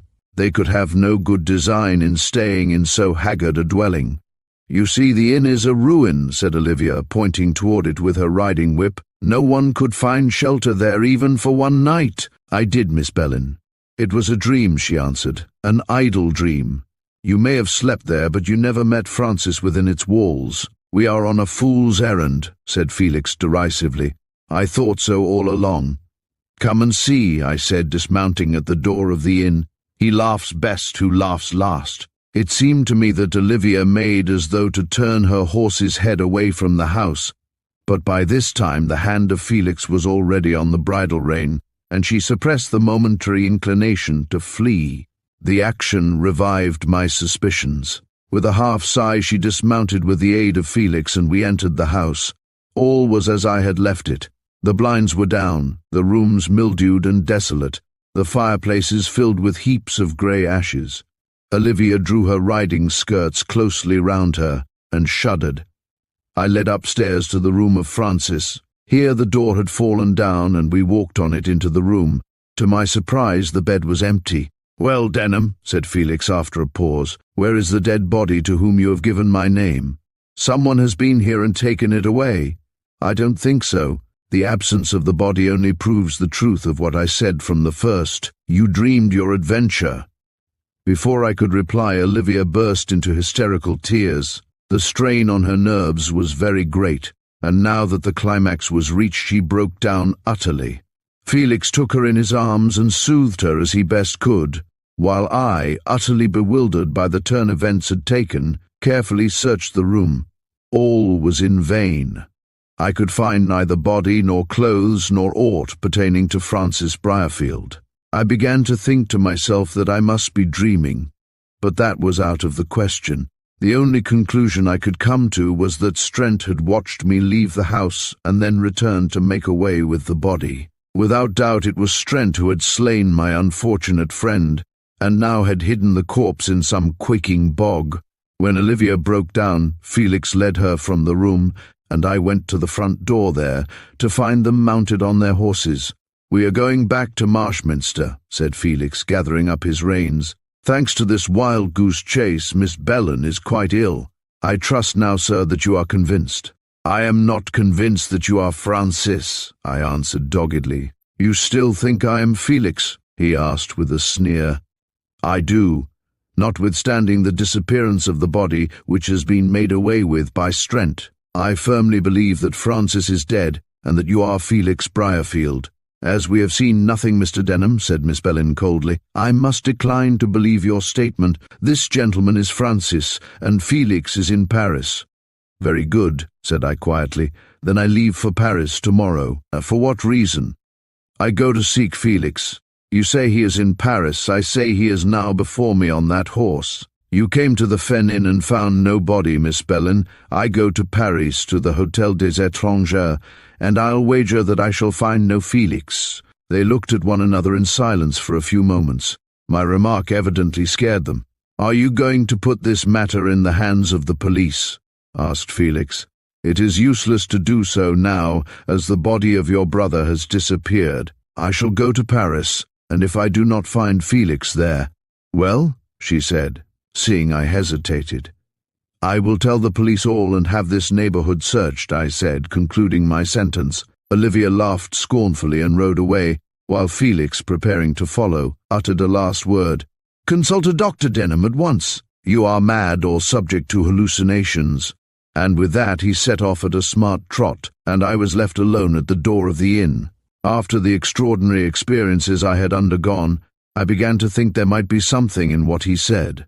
Nevertheless, I determined for my own satisfaction to go to Paris and see if Felix Briarfield was at the Hôtel des Étrangers. If he were not, then my suspicions might prove to be correct, but if he were, then I might believe that my adventure at the inn was a dream. Chapter: The Man in Paris. Having made up my mind what course to pursue, I returned to Marshminster, took leave of my relatives, and left that evening for London. There I remained 2 days reviewing the strange events in which I had lately been an actor. At one moment it was in my mind to abandon what certainly seemed to be a hopeless search, for I could not but see it was a matter of great difficulty to lay my hand on the assassin of Francis. It would be better, I thought, to place the matter in the hands of the police and let them thrash it out for themselves. 2 reasons prevented my taking this ignoble course. One was that Francis Briarfield had been a college friend, and I was unwilling that his death should go unavenged. The story of his love for Olivia, which he had told me at the inn, contained the elements of a strange romance, fitly capped by his tragic end. I felt certain that Felix, through his hired bravo, for I could call Strent by no other name, had encompassed the death of his brother.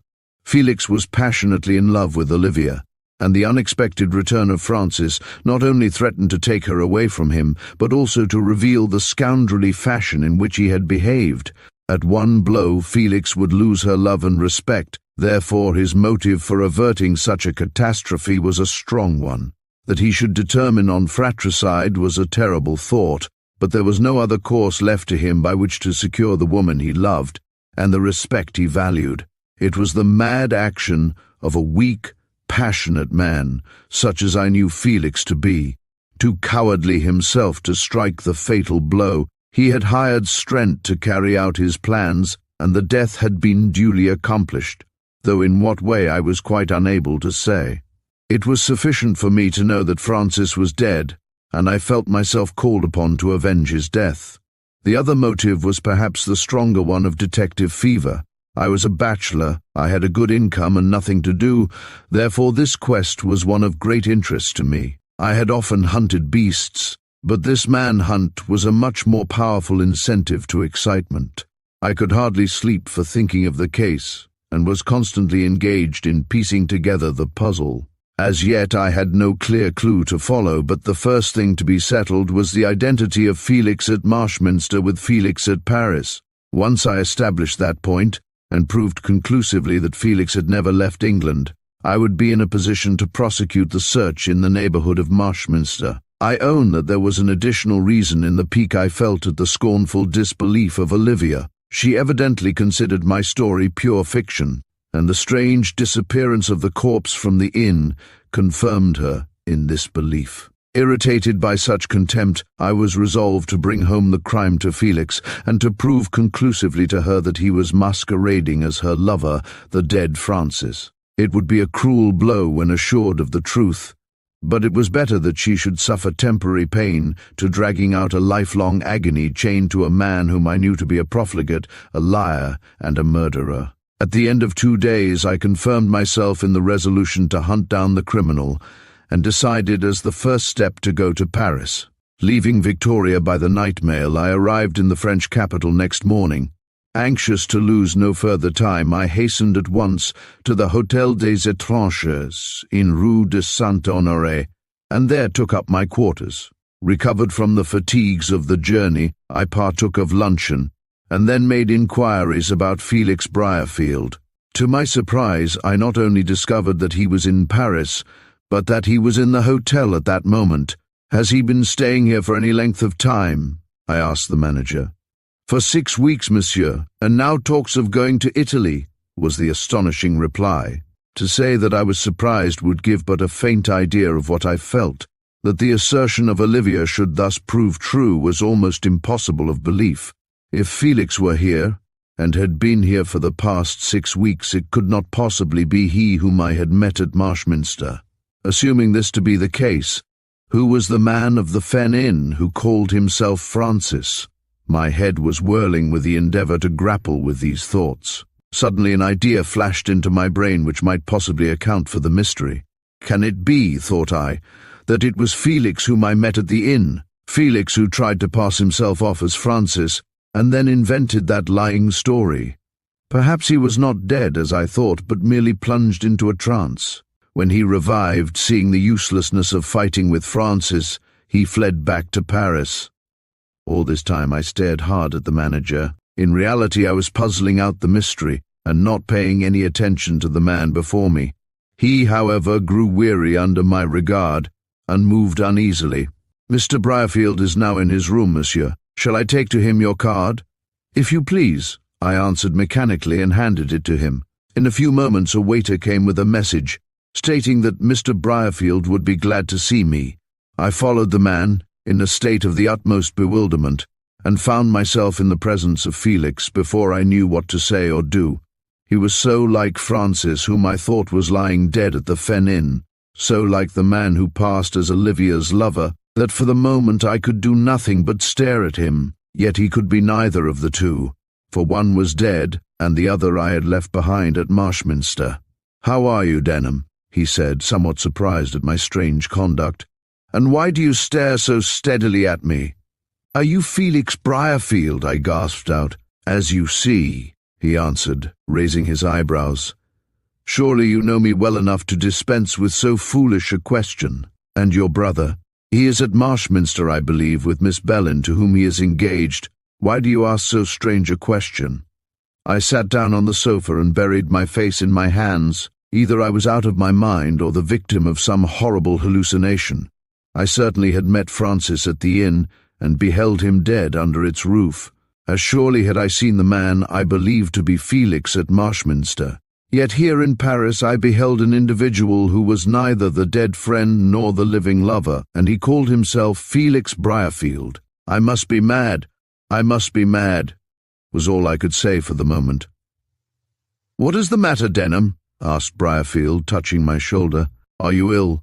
For answer I seized first one hand and then the other. On neither appeared the least scratch. Yet the man whom I believed to be Francis had a ragged wound on the right hand. My theory of a trance vanished into thin air at this proof that the men were distinct. Astounded by my action, Felix drew back in some alarm. "How strangely you act, Denham," he said uneasily. "Is there anything wrong?" "Do you think I am mad?" I asked irritably. "Your action just now was scarcely the act of a sane person. Why did you examine my hands?" "To see if they were cut in any way." He turned the palms of his hands toward me and shook his head with a slight laugh. "You see," he said, smiling, "they are absolutely free from cut or wound. Why do you expect them to be marred?" I made no reply, but passed my hand across my brow. The situation in which I found myself was so strange and embarrassing that I did not know how to proceed. In the presence of facts, I could not but admit that my story would sound but a wild invention. "Come, Denham," said Briarfield soothingly, "you are doubtless in some trouble and have come to me for help and advice. I'll give both to the best of my ability." "I want neither," I muttered in a low voice, "but if you will answer some questions I wish to ask, you will oblige me greatly." Briarfield drew back with a queer look in his eyes, as if he thought my madness was increasing. However, he overcame the dread my actions apparently caused him, and answered civilly enough, "Certainly. If it will do you any good, what is it you wish to know? Were you in England within the last 7 days? "No, I have not been in England for at least 6 weeks. "Do you know the Fen Inn?" "Never heard of it in all my life." "Are you acquainted with a girl named Rose Strent?" "I don't even know her name." "When did your brother Francis return to England from South America?" 3 months ago. "Have you seen him since his return?" "Frequently in London, but he is now, I believe, at Marshminster." "Do you know he is engaged to Miss Bellin?" "Of course I do," said Briarfield. "The marriage takes place shortly, and I am to be the best man, that is, if I return in time." "What do you mean?" "Well, I'm going to Italy tomorrow," said the young man, shrugging his shoulders, "and it is just possible that I may prolong my tour to the east. In that case I may be absent from England for at least 6 months or more.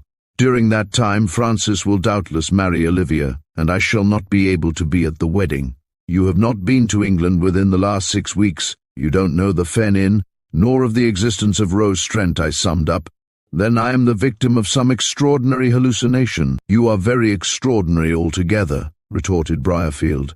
"Now I have answered your questions. Pray answer mine. Why do you ask all these things?"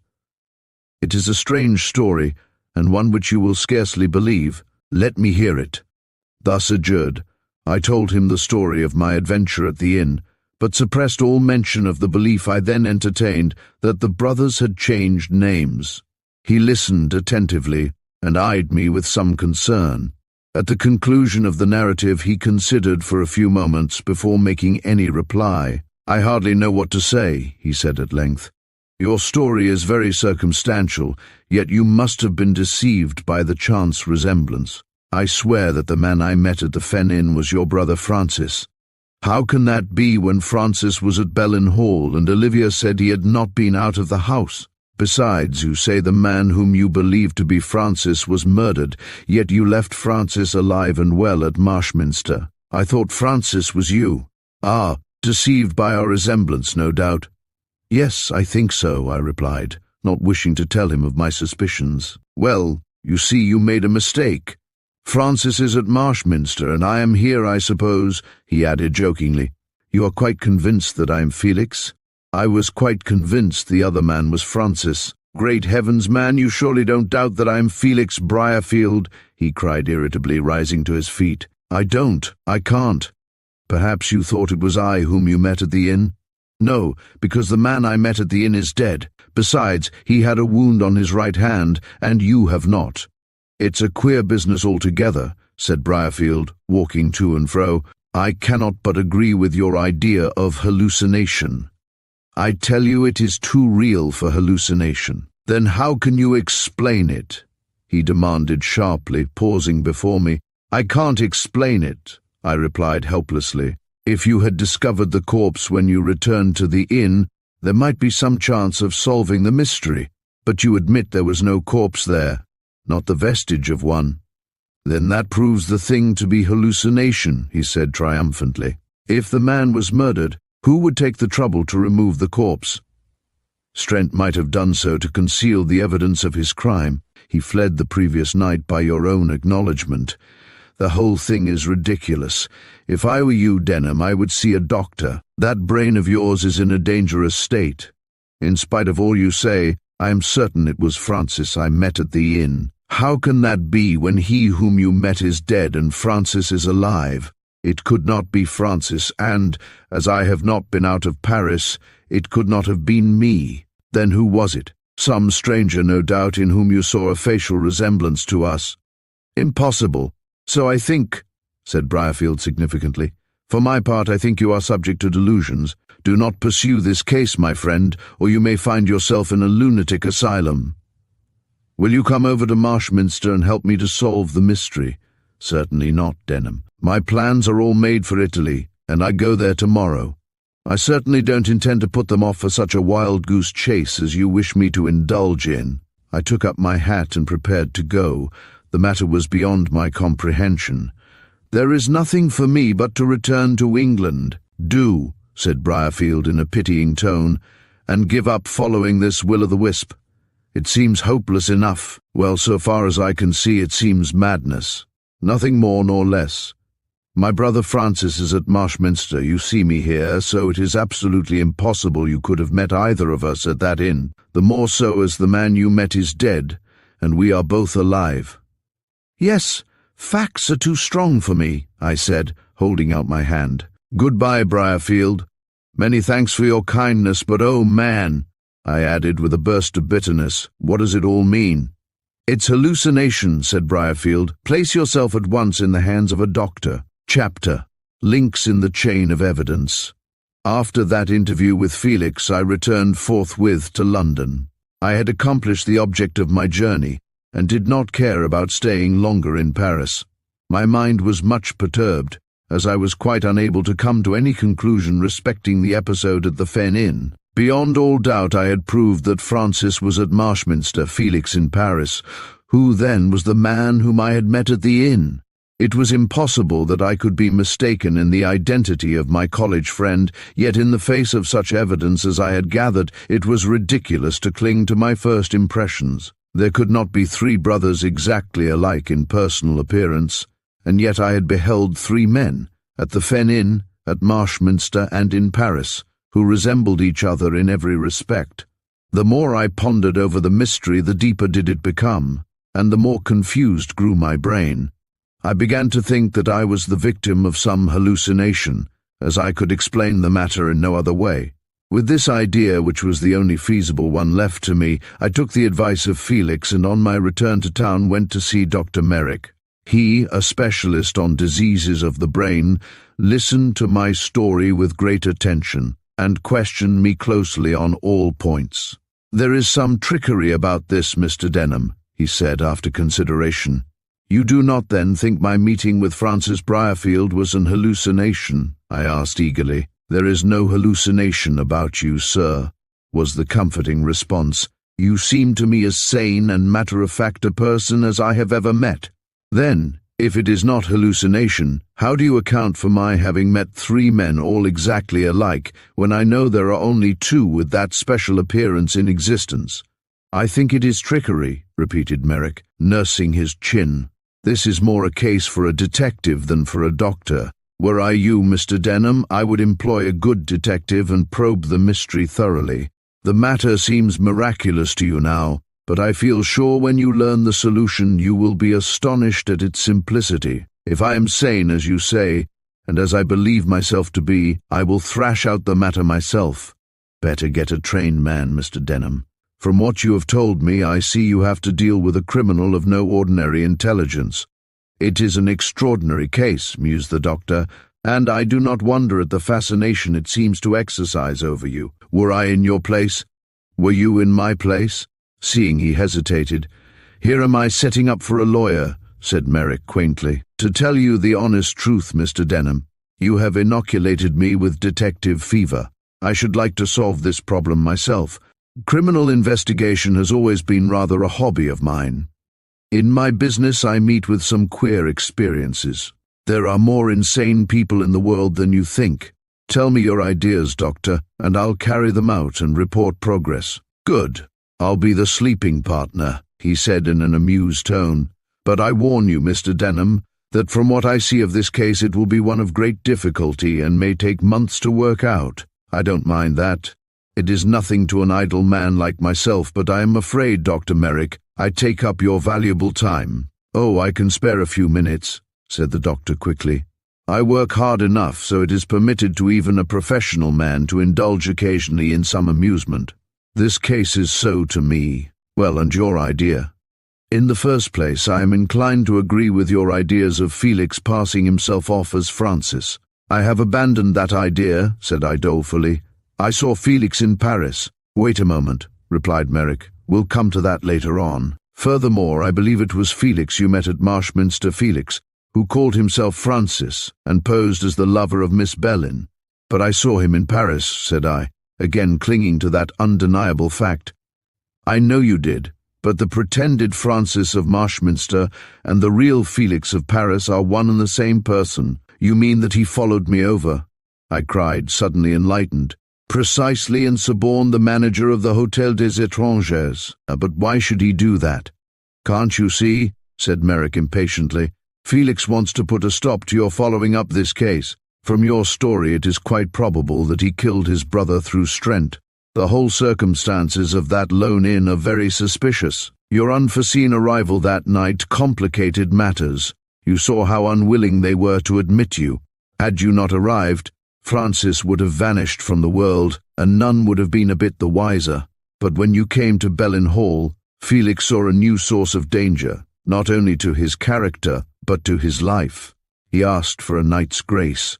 During that night he went himself to the Fen Inn and hid the corpse in some bog-hole. Impossible. I'll stake my life that it is so," said Merrick calmly. "Make inquiries as to the movements of Felix Briarfield on that night, and I'll lay anything you'll find he went to the Fen Inn. That, then," said I, "was the reason he was so ready to go there next morning with me." "Exactly. He knew well, thanks to his forethought, that there was no evidence there to convict him of a crime, and he could still keep up his imposture. So far all was in his favor, but your obstinacy raised a new danger. You said you would go to Paris and satisfy yourself of the existence of Felix. Now then, you remained 2 days in London." "Yes, I was not quite sure whether it was worthwhile carrying on the matter." "It was a pity you wasted so much time," said Merrick, "for Felix took advantage of your negligence to slip over to Paris and lay a trap for you. In plain words, he disappeared from Marshminster as Francis and reappeared in Paris as Felix. He might have done so, but don't you think I would have guessed the identity of the one with the other?" "How could you?" said the doctor, "when the twins are alike in every respect, and moreover you firmly believed Olivia Bellin's lover was in Marshminster. But if I go down at once to Marshminster, I'll detect the absence of Felix, and so guess what has taken place. If you go down to Marshminster, you'll find Felix back again in his old place." "Then Paris?" I queried uneasily. I was beginning to see I had been duped. "You forget. Mr. Felix of Paris has gone to Italy and left no address. It's all safe there, and as he said he was going to the east for 6 months or so, there will be plenty of time for the pretended Francis to marry Olivia. You don't believe that Felix of Paris has gone to Italy or the east? Of course not. I believe he arranged all these matters to baffle your prying and then calmly returned to Marshminster. But the manager of the hotel? He is in the pay of Felix. You'll get nothing out of him. Now I am certain that is the explanation. Are you not surprised at its simplicity? Yes, I am. It is astonishing. I never thought of it before. Columbus and his egg once again, said Merrick grimly. Well, what are you going to do next? To drive to Marshminster and find out the movements of Felix on the night after the murder. Quite so, but first satisfy yourself on the subject of Francis. What do you mean? I asked. What day of the month were you at the Fen Inn? Continued Merrick. On the th of June. Good. Francis there told you that he had just arrived from Chile. Now find out what boat he came by, look up his name in the passenger list, and ascertain the date on which the true Francis arrived in England. That point established, you can prove the false Francis to be an impostor. An excellent idea, said I, starting to my feet. I'll see about it at once. And mind, said Merrick, raising his forefinger, I expect to be kept fully advised of the case. Never fear, Doctor. You are excellent at solving puzzles. When I find another nut, I'll bring it to you to crack. Do. I take a great interest in this sort of cases.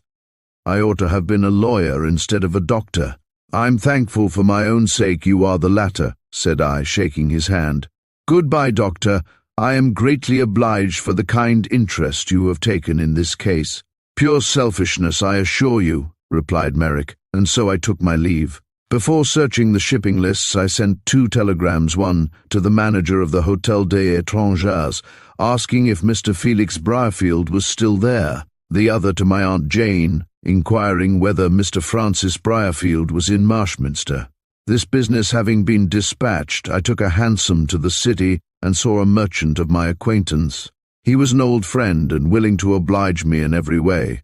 Chambers, said I, when in his office, I want to find out a ship that arrived in London from Chile during the present month. During June, said Chambers. Well, there's no difficulty about that. What is her name? That is one of the things I wish to find out, also the names of the passengers. Come with me to the Jerusalem, said Chambers, picking up his hat. You'll find there her name and agents. Go to the agents and they will supply you with a list of the passengers. What's up now? Nothing particular, I answered carelessly. I have reason to believe a friend of mine returned from South America this month, and I want to make certain. Well, if he came under his own name, you'll have no difficulty in doing so. Here's the Jerusalem. This, it is well known, is a shipping club for the convenience of merchants. It tells them all about ingoing and outgoing vessels, gives information regarding cargoes, and in fact, supplies all kinds of knowledge useful to those who have argosies afloat. Chambers was well acquainted with the mode of procedure, so I let him do all the work. It was now the th of June, and as Francis had informed me he had arrived during the month. There was not much difficulty in finding what I wanted. Here you are, said Chambers, beckoning to me. Only one ship this month from Chile, a steamer, the Copiapo. Arrived on the th of June, Denham, Paxton, Devereux Lane. I copied this down in my notebook, refused Chambers' hospitable invitation to luncheon, and went off at once to Devereux Lane. Here I had no difficulty in seeing the passenger list of the Copiapo, and one of the first names I set my eyes on was Francis Briarfield. This puts the matter beyond all doubt, said I, making a note of this. If Francis Briarfield did not arrive in London till the th of this month, he cannot be the man now bearing his name at Bellin Hall.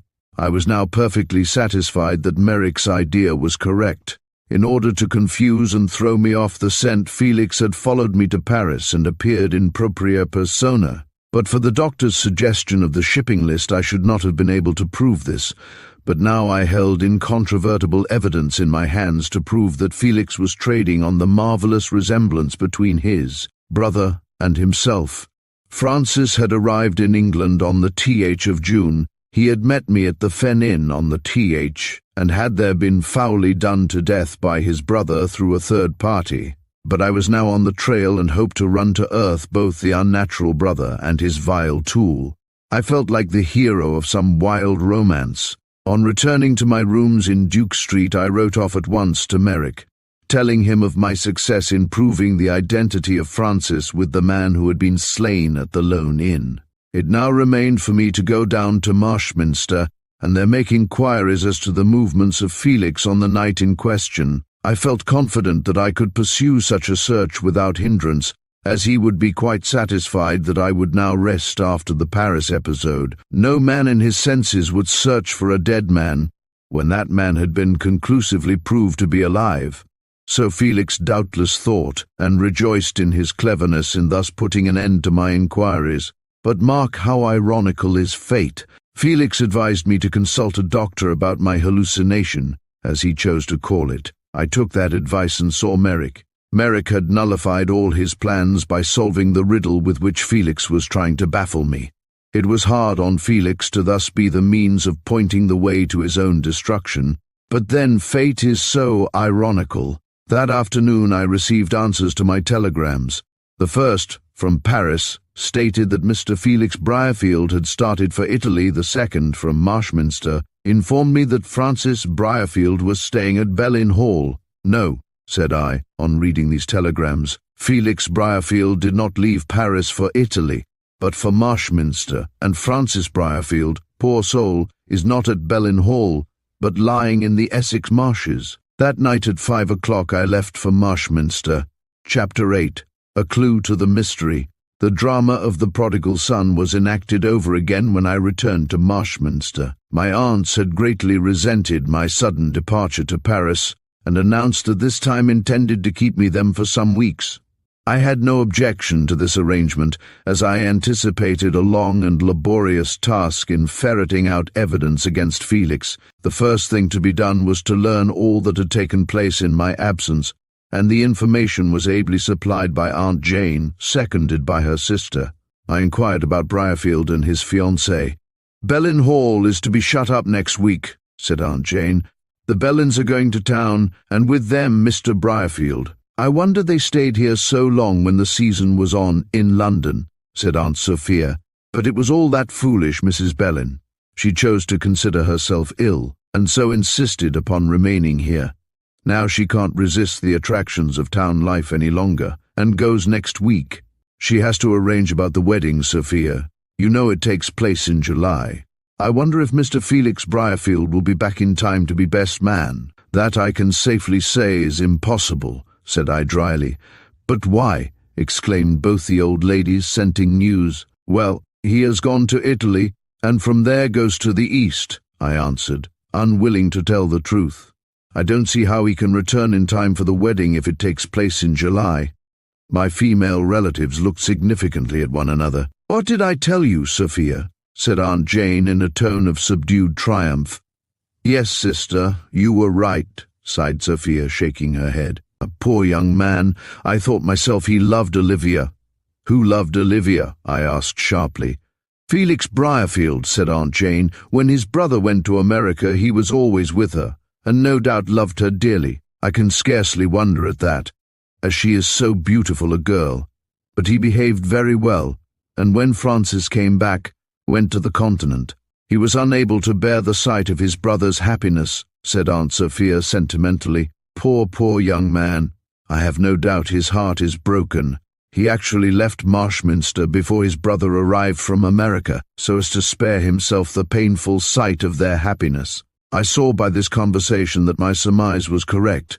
Felix had fallen in love with Olivia while his brother was in America, and, selfishly determined not to give her up, had devised the idea of passing himself off as Francis. With this in his mind he had gone to Paris and pretended to stay there, then reappeared at Marshminster as Francis, alleging an earlier return from Chile as an excuse. When Francis really returned, Felix asked him to be at the Fen Inn, so as to rid himself of his brother, before he could see Olivia.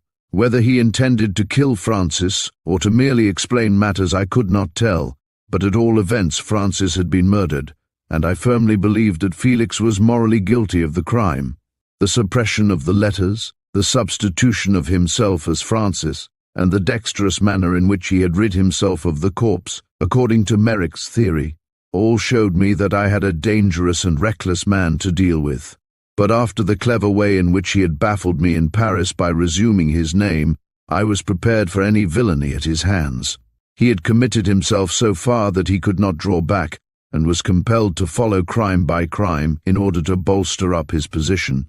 He was going to town with the evident intention of evading me.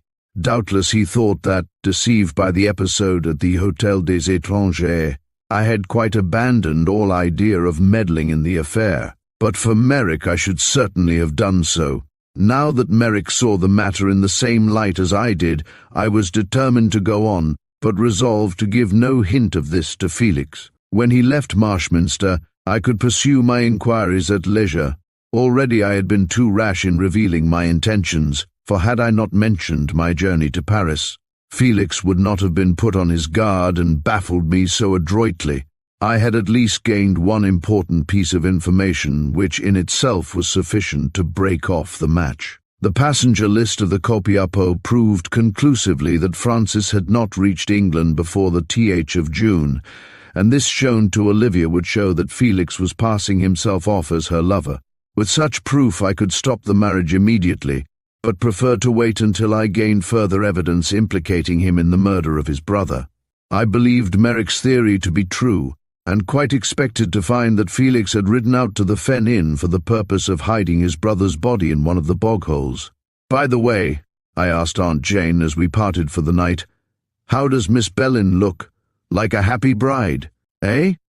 "By no means," replied my aunt solemnly. "She looks ill and miserable. But that I know this marriage with Francis is a love match. I should say she disliked the idea of becoming his wife. No doubt, thought I, no doubt. Olivia mistrusts Felix already." I said good night to my elderly relative and went off to bed. Instead of turning in, I lighted my pipe and leaned out of the window, thinking deeply. Could it be possible that Olivia had discovered the imposture? If so, why did she tamely submit to marry a man whom she must know was guilty of his brother's and her lover's death?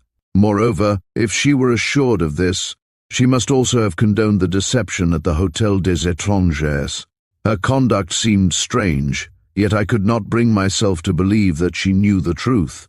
If she did, she was as bad as Felix. She must think he is really Francis and that Felix is in Paris, I thought.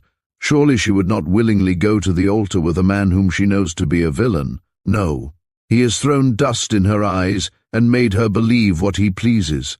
I must save the poor girl from such a fate. Perhaps, in spite of outward semblance, she instinctively feels that Felix is not Francis. Women have their instincts. I know of no other reason why she should look pale and ill. My cogitations were cut short by Aunt Jane knocking at the door and telling me not to waste the candles. I was used to these little idiosyncrasies of my aunt's, so I answered that I was going to bed and put out the light at once, but the rest of the night was passed in a wakeful state. Truly, I had a bad attack of detective fever. For the next few days I kept very quiet, as I was unwilling to rouse the suspicions of Felix. At length my aunts, who entertained no suspicion of my designs, informed me that he had gone to London with Mrs. and Miss Bellin. The coast now being clear, I ventured out and began to work out my carefully laid plans. In the first place, I went to Bob Fundy to hire a horse. It was my intention to ride out to the Fen Inn and thoroughly examine the rooms, as I fancied Felix might have hidden the corpse in the house. From Fundy I gained a piece of unexpected information. "Want to ride to the Fen Inn, sir?" said he, scratching his head. "Why, whatever's come over that old ruin? Everyone seems to be going there." "What do you mean, Fundy?" "First Mr. Briarfield and now you," said Fundy. "Blessed if I can understand it. Though to be sure, he rode there at night, and you go in the daytime." "Did Mr. Briarfield go to the Fen Inn at night?" I asked, seeing I was on the eve of learning something important. I had not forgotten Merrick's theory. "That he did, sir. He rode there 2 nights over a week ago." "Curious," said I, with assumed carelessness. "It is not an attractive place. I dare say he only rode a little way out of the town." "No, sir," said Fundy decisively. "He went to the Fen Inn. He told me so himself, as I noticed the horse was so done up, "Look here," added Fundy, opening his daybook. "See, on the 10th of June he had a horse, and on the 11th, both at night, and did not return till midnight. I mounted my horse and rode away, thinking deeply. If Felix had gone to the Fen Inn on the th, then I felt sure that he had actually murdered his brother. Hitherto I had believed Strent was the guilty party, but now, thanks to the evidence of Fundy, I saw that Felix had committed the crime. He had also ridden to the inn again on the th in order to conceal the body. Merrick's theory was thus proved to be correct. Link by link I was putting the chain together. I had proved that Francis had not arrived in England till the touch of June, and so made certain of the identity of Felix. I had discovered that Felix was at the inn on the fatal night, and also that he had concealed the body. Now I wished to discover how the murder was committed. The Fen Inn was quite deserted, and as evil-looking as ever. In spite of my searching, I discovered no signs of the dead body of my friend. The clothes which I had seen folded on the chair beside the bed were also gone, and there was not the slightest thing left to excite suspicion. He must have hidden the body in the marshes, I thought, after a vain search. I'll see if he has left a trail. Struck by the feasibility of this idea, I went out at the front door and examined the ground. It was moist and muddy, owing to the incessant percolation of marshy water. The path leading from Marshminster was marked confusedly with horses' hoofs, so it was quite useless to look for a trail in that direction. Looking from the door of the inn, the path trended to the right, but on the left, where there was no path, I noticed hoof marks. Also that the lush grass was trodden down. "Here is the trail," said I, mounting my horse. He took the body to the left, following the trail carefully, and it was plainly discernible, owing to the dampness of the ground. I rode straight out for some considerable distance. The spongy marsh jetted black water under the feet of the horse, and it seemed as though I were in danger of being bogged.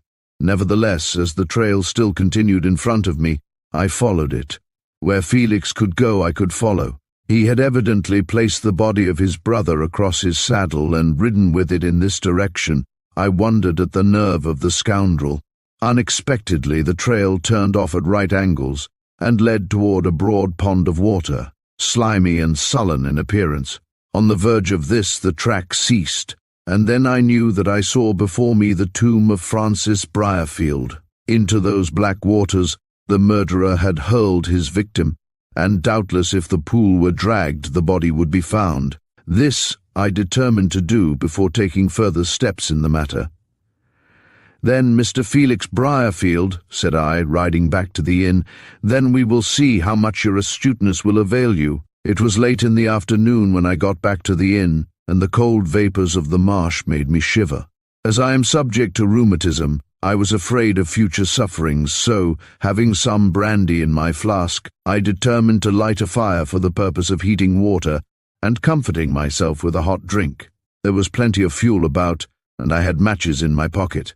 I began to rake the dead ashes out of the dining-room grate when I disturbed an oblong piece of flint which rattled onto the earth. All ideas of lighting a fire were forgotten as I stood with that in my hand. It was an arrowhead. I handled it gingerly, for I knew well that it was steeped in poison, and that with this Francis had been murdered. I saw at once what had taken place. Felix had arrived, and had gone up to his brother's room. Holding the flint with the razor-like edge outward, he had shaken hands with his brother, and so wounded him. A quarrel had ensued, but Francis, not thinking he was poisoned, never dreamed of his danger. Then he had fallen dead, and Felix, placing the body on the bed, had returned to the dining-room and flung the poisoned arrowhead into the fire. The most astounding thing was that I had not been awakened by the outcry of Francis, but I suppose I was quite worn out by my walk and in too deep a sleep. Nevertheless, it was strange that I had heard neither the arrival of Felix nor the struggle which must have taken place. Possibly I had been drugged. With this damning piece of evidence in my pocket, wrapped up in paper, for I feared the poison myself, I rode back to Marshminster, wondering how Felix had hit upon such a terribly ingenious fashion of removing his brother. So far as I knew, he had not travelled much, and would not be likely to have any savage weapons in his possession. Yet he could not have owned a flint arrowhead in the ordinary run of things. This puzzled me greatly. I returned the horse to Fundy without making any remarks, and thoroughly tired out, went early to rest, still puzzling over that arrowhead. Before dawn I solved the mystery. In the entrance hall of the Bellins' house, a perfect armory of savage weapons were arrayed against the wall. There were clubs, arrows, bows, mats, and grinning heathen gods. Doubtless Felix, knowing the arrows to be poisoned, had taken the flint head of one in order to put his brother to death. As early as I could, I went to Bellin Hall to satisfy myself on this point. The hall was a showplace, as it possessed a fine picture gallery, so I had but little difficulty in gaining admission from the woman in charge. Requesting permission to examine the warrior-like implements patterned against the hall wall, I narrowly observed the arrows. It was as I thought, one of the arrows was missing, and Felix had stolen it in order to kill his brother. I did not take much interest in the pictures after such a discovery, and the talk of the housekeeper fell unheeded on my ears. Finally I gave her a sovereign and left the house, impatient to be alone and think over my discoveries. I had now sufficient evidence to prove that Felix had killed Francis, and quite sufficient to warrant my having him arrested. If the pool were dragged, the body would be found, with the ragged wound of the flint arrowhead on the right hand. I could prove the finding of the arrowhead in the ashes, and how it had been taken from Bellin Hall. Fundy could give evidence to Felix having taken a horse to the Fen Inn on the TH, and also on the TH, and, altogether, the evidence against Felix was clearly sufficient to hang him. Still, I did nothing rashly, and before taking further proceedings returned to London to consult Merrick. His advice, I knew, would be judicious. Chapter: Another surprise. Dr. Merrick was delighted to see me again so speedily, and assured me that he had thought of nothing else but the Lone Inn crime. The peculiar circumstances of the case fascinated him greatly. "Decidedly I should be a detective," he said laughingly. "I have been inventing all kinds of theories in connection with this matter. By the way, my idea of searching the shipping list was a good one." "Excellent. You received my letter?" "I did, with much pleasure. So Francis did not arrive in England until the th of June?" "No. Therefore, it was Francis whom I met at the Fen Inn, who was killed by his brother, and it is Felix who now passes himself off to Olivia Bellin as Francis. Does she not guess the imposture?" "No. So far as I can see, she firmly believes Felix to be Francis." "You were also right about the hiding of the corpse." "You don't say so!" cried Merrick, highly delighted. "Did Felix ride out to the Fen Inn and hide the body as I surmised?" "He did. I have the evidence of the livery stable keeper to prove that he hired a horse on the TH and did not return till midnight, during which time he disposed of his brother's body." "Precisely. I tracked his horse's hoof marks to the pool wherein I am convinced the body lies hidden." "Egad, you are a wonderful man, Denham. Did you have the pool dragged for the body?" "Not yet. I wish to tell you all my discoveries before doing so." "Many thanks. I am so interested in this case that it is a great pleasure for me to follow it step by step." "I wish no thanks from you, Merrick," said I heartily. "It is rather the other way, as your reasonings have led me to these important discoveries. First, that Felix was in Paris. Second, that Francis did not arrive from Chile till this month. And third, that Felix himself hid the corpse. By myself I should never have discovered so much, but I have made one most famous discovery." "Yes, and that is?" "I know how the crime was committed and by whom." "You don't say so!" exclaimed Merrick in much excitement. "Have you seen Strent?" "No, it was not Strent who killed Francis Briarfield." "You don't mean to say it was Rose Strent?" "No, it was Felix himself." Merrick uttered an ejaculation of surprise and remained silent for a few minutes. "But you said yourself that Felix never came to the inn on that night," he objected. "So I thought, but it appears that I was mistaken. Fundy, the livery stable keeper, told me that. Felix hired a horse from him on the th and 8th of June. On both occasions he did not return till midnight. Now Francis was murdered on the th, and his corpse disappeared on the th. Felix is therefore responsible for both the murder and the concealment of the body." "That is purely circumstantial evidence." I laid down the arrowhead on the table. "This is proof positive," I said triumphantly. "With that piece of flint Francis was killed." "Really?" said Merrick skeptically, picking up the arrowhead. "With such a clumsy instrument he must have bungled the job considerably." "Not at all. That arrowhead is steeped in virulent poison." "The deuce!" cried Merrick, dropping it hastily. "Why did you not warn me of its danger? I might have cut myself and gone the same way as poor Francis Briarfield. How do you know the murder was so executed?" "I told you about the discolored wound in the palm of the right hand." Merrick nodded. "Well," I continued, "that was the cause of death, as there was neither scratch nor violence on any other part of the body.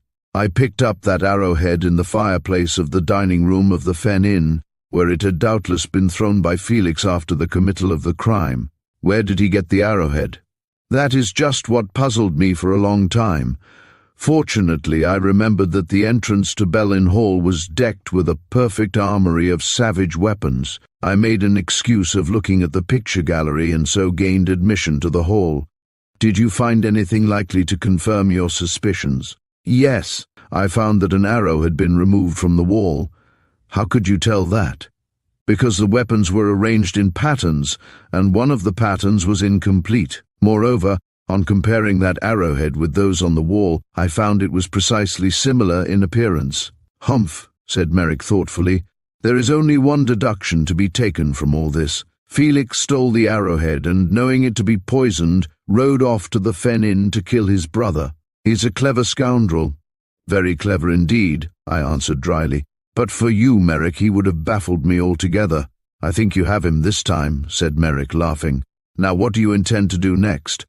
"Have the pool dragged for the body and Felix Briarfield arrested. Before doing so, it would be advisable to find Rose Strent or her father." "Why so?" "Because they only can give positive evidence as to the committal of the crime. Failing them, Felix may slip through your fingers.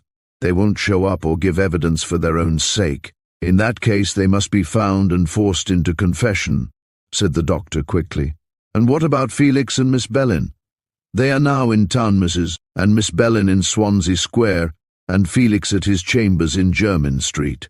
"I wonder if Felix is still in communication with Rose Strent?" queried Merrick half to himself. "It's not impossible. Whatever Rose Strent was or is, she is not a waiting maid. I believe some guilty bond unites the pair, and that Rose assisted Felix in his scoundrelly schemes out of pure love." "Hardly," responded Merrick thoughtfully. "If Rose loved Felix, she would not assist him to marry Olivia, and by removing Francis she certainly did so. How would it do to see Felix at his chambers and bully him into confession?" "You won't manage that. The man is too clever. He can't do much against the proofs in my possession. He'll deny anything." "At all events, I'll try, Merrick. This evening I'll call on Felix and swear that I'm going to have him arrested for the murder of his brother. That will bring him to his knees. It might and it might not. Better look for Rose Strent. If anyone knows where she is to be found, it is Felix. I can't do better than see him." "Try it by all means," said the doctor doubtfully, "but I'm afraid you won't get much satisfaction out of him. First find Rose Strent, have the pool dragged and the body found, then, what with the evidence of Fundy and that arrowhead, you will have no difficulty in getting a warrant for his arrest. At present, Felix will simply order you out of his rooms." "I'll run the risk of that," I answered, and shortly afterward took my departure. I could not now complain of lack of interest in my life. It took me all my time to keep the many details of this case in mind.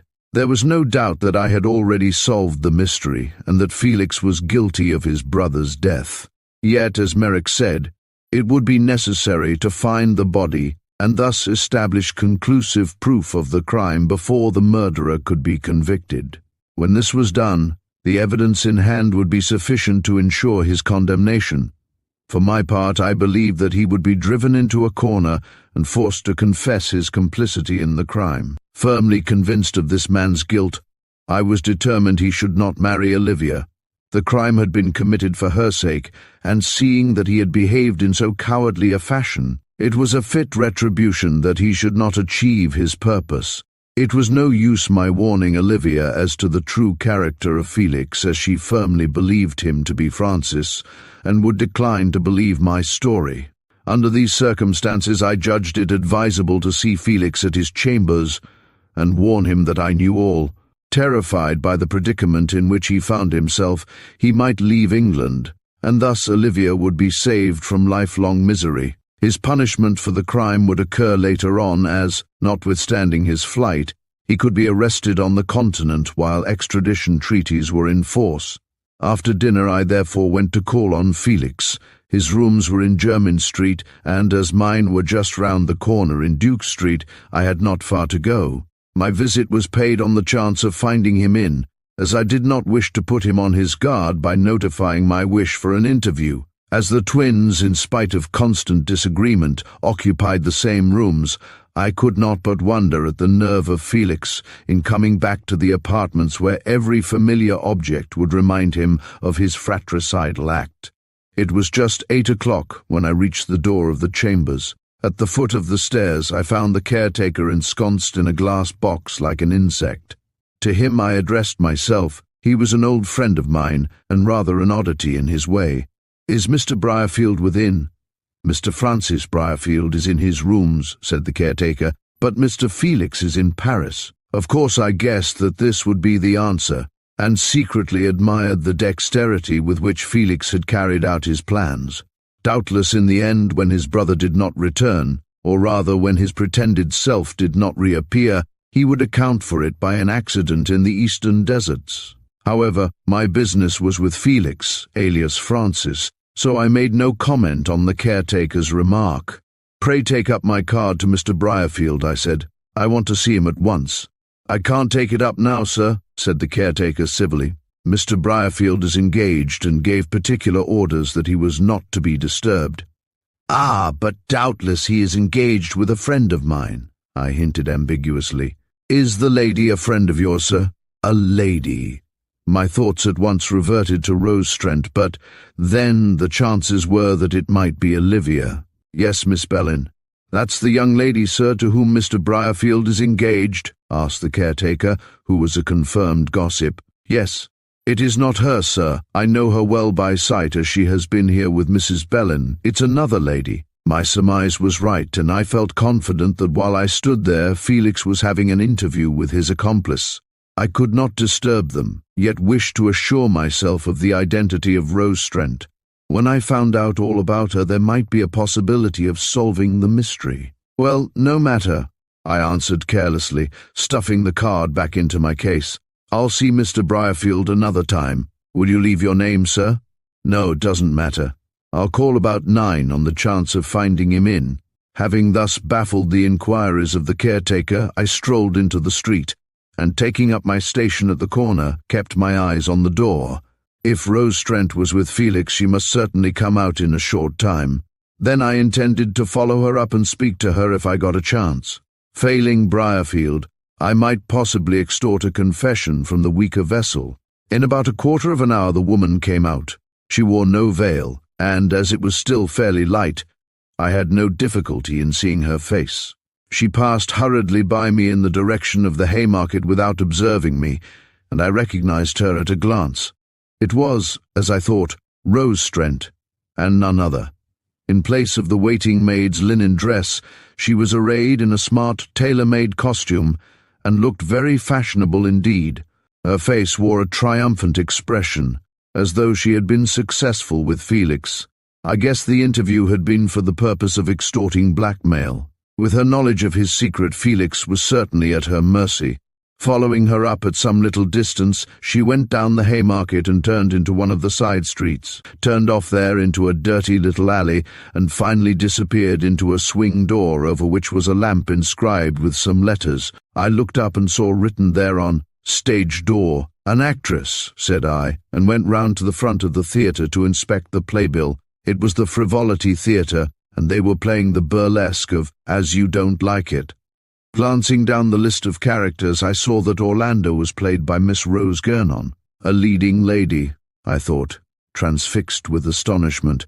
A burlesque actress, doubtless, in the receipt of a good salary. What in heaven's name took her to the Fen Inn? This question I was of course unable to answer, but I guessed it had something to do with love and Felix Briarfield. Leaving the matter alone for a few moments, I secured a stall and entered the theatre.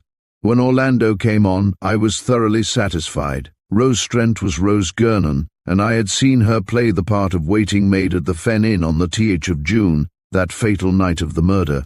Chapter: A Woman Scorned. When I told Dr. Merrick of my good fortune in finding Rose Strent, or to use her stage name, Rose Gurnon, he was considerably astonished. The case had taken hold of him so completely that he could think of nothing else.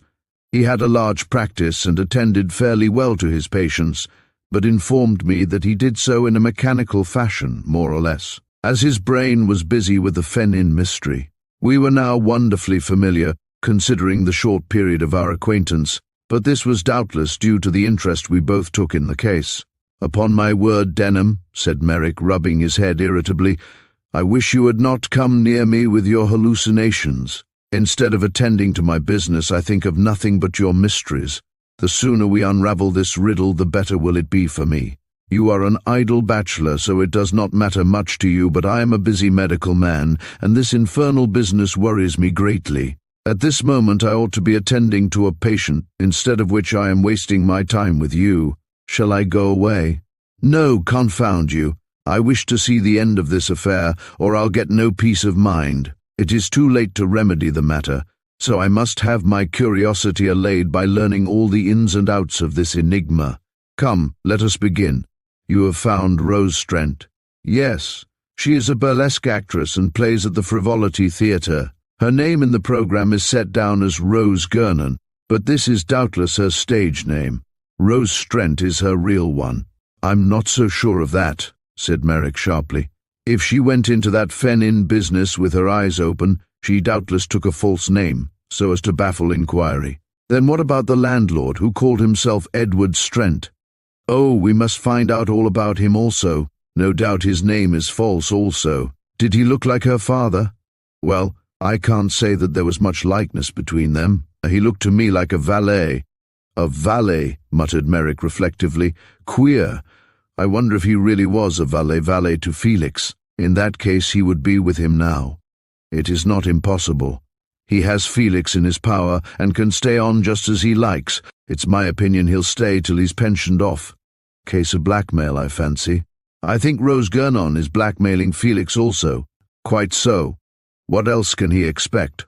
Or else," added Merrick, looking straight at me, "it's a case of love and marriage." "What? Do you think Felix promised to marry Rose if she helped him to get rid of his brother?" "I think he might lead her to believe he would do so." "This is absurd, Merrick," said I sharply. "Felix is in love with Olivia. The motive of the crime was to gain possession of Olivia's hand. Rose would not help Felix if she knew that." "Precisely, if she knew it. But it's my opinion that she does not know it. I believe Felix gulled her into the belief that he would marry her if she gave her assistance, but he has not the slightest intention of keeping his promise. And what excuse could he make for wishing to murder his brother?" "Ah, there you have me. I don't know that. Of course you and I are aware of the real motive of the crime, but Rose is ignorant of it. She thinks she knows, no doubt, but I'm certain she has been put off with a lie. But he can't keep the information from her forever. Even if he keeps quiet, someone is bound to tell her that Felix is engaged to Miss Bellin." "There you are wrong," said Merrick with grim jocularity. "Everyone thinks Francis is engaged to Miss Bellin." "Yes, but Rose Gurnon knows well enough that Francis is dead, and that the engaged man must be Felix posing as Francis." "There is some truth in that," admitted the doctor, looking puzzled. "I suppose he must have kept that fact from her so far, as I don't see what possible explanation he could give her, always assuming she is in love with him," said I musingly. "Oh, as to that, I am certain it is so. A woman like Rose Gurnon, drawing a good salary, would not mix herself up in such a dangerous business merely for money. There is a stronger motive, and that is love. I'll lay anything," continued Merrick in sporting phrase, "I'll lay anything that she is madly in love with the fellow. Well, and Olivia, thinking Felix is Francis, loves him madly also. If these two women come together, there will be trouble for Felix." "Eureka!" cried the doctor, jumping up excitedly. "The very thing. When thieves fall out, you know the adage. Let us bring the two women together and see the upshot." There will simply be a row, said I. What is the use of that? This, retorted Merrick sharply, that when Rose finds she has been betrayed, she will reveal all the mystery out of revenge and assure Olivia that Felix is not Francis. That's not a bad idea, Merrick. Also, it might occur that Olivia reveals something in her turn. Impossible! She can't possibly know the man's villainy, else she would not think of marrying him. I suppose not, and yet, I added reflectively, I wouldn't be surprised if she were cognizant of Felix's movements on the th and day. She certainly stuck up for him in the most amazing manner at the first interview. Of course she did, because she believes he is Francis. Depend upon it, Denham.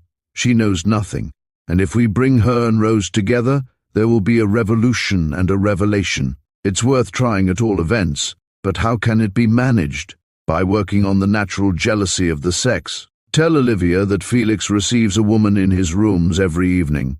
Oh, hang it, Merrick, said I, reddening. It wouldn't be delicate even to a married woman, let alone a girl. Of course I don't mean you to put it to her in that bare-faced manner, said Merrick hastily.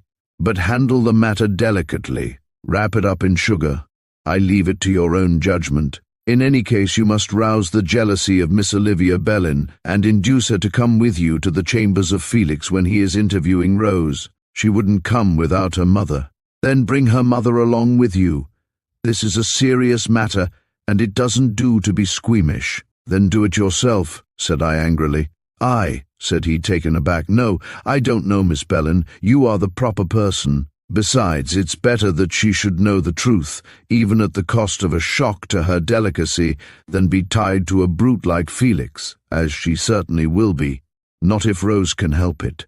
She can't help it if she doesn't know, and the only way to spoil the game of Felix is to bring the two women face to face. Their mutual jealousy will do the rest, and instead of going to the altar, Felix Briarfield will find himself bound for the scaffold. True enough. Well, I'll try, Merrick, but it's a job I don't like. He laughed at my scruples and tried to show me that I was really doing Olivia a service in being so plain-spoken. But in spite of all his arguments, I departed from his house in low spirits.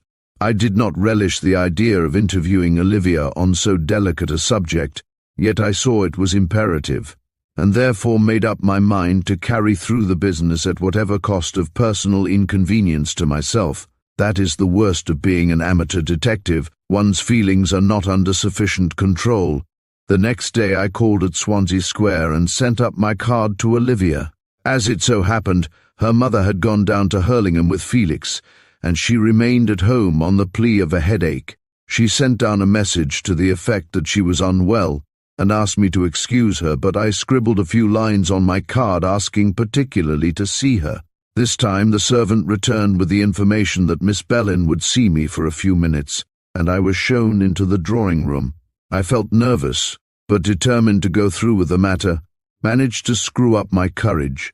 It was a most unpleasant task, but very necessary if I wanted to attain my object. When Miss Bellin entered, I could not suppress a start, so changed was she in outward appearance.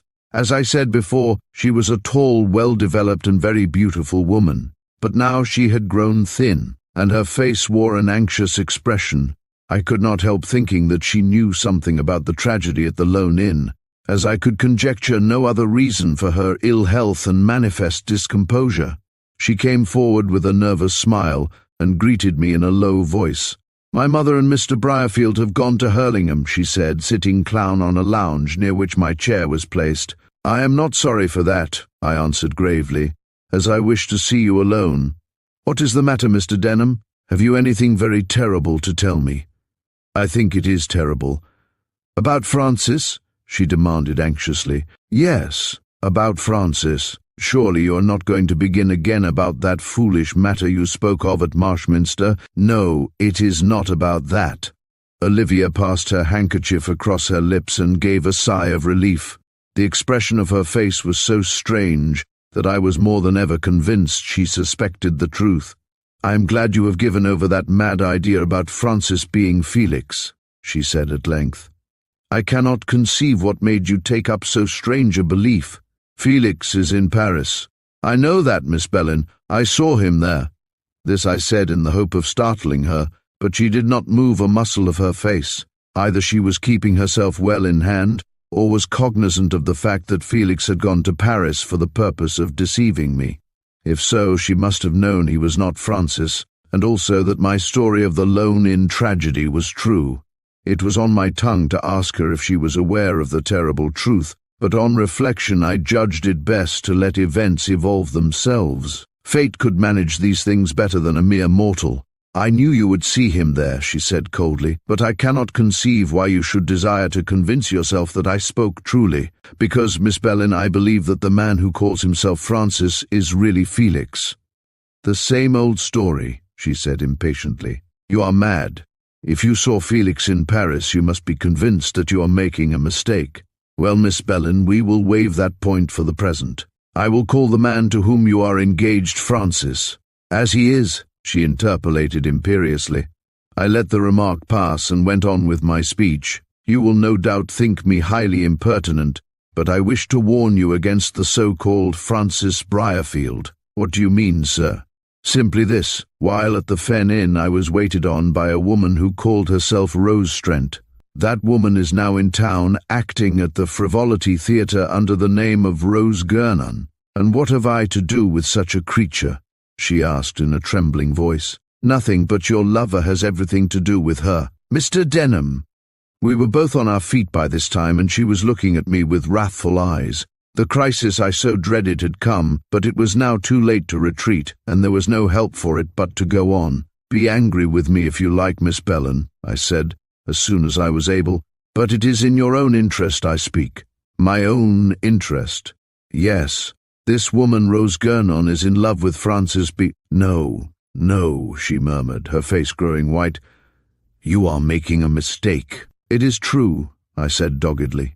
"She was with him at his chambers yesterday evening at 8 o'clock. She will be there tomorrow evening at the same time. I learned that fact today."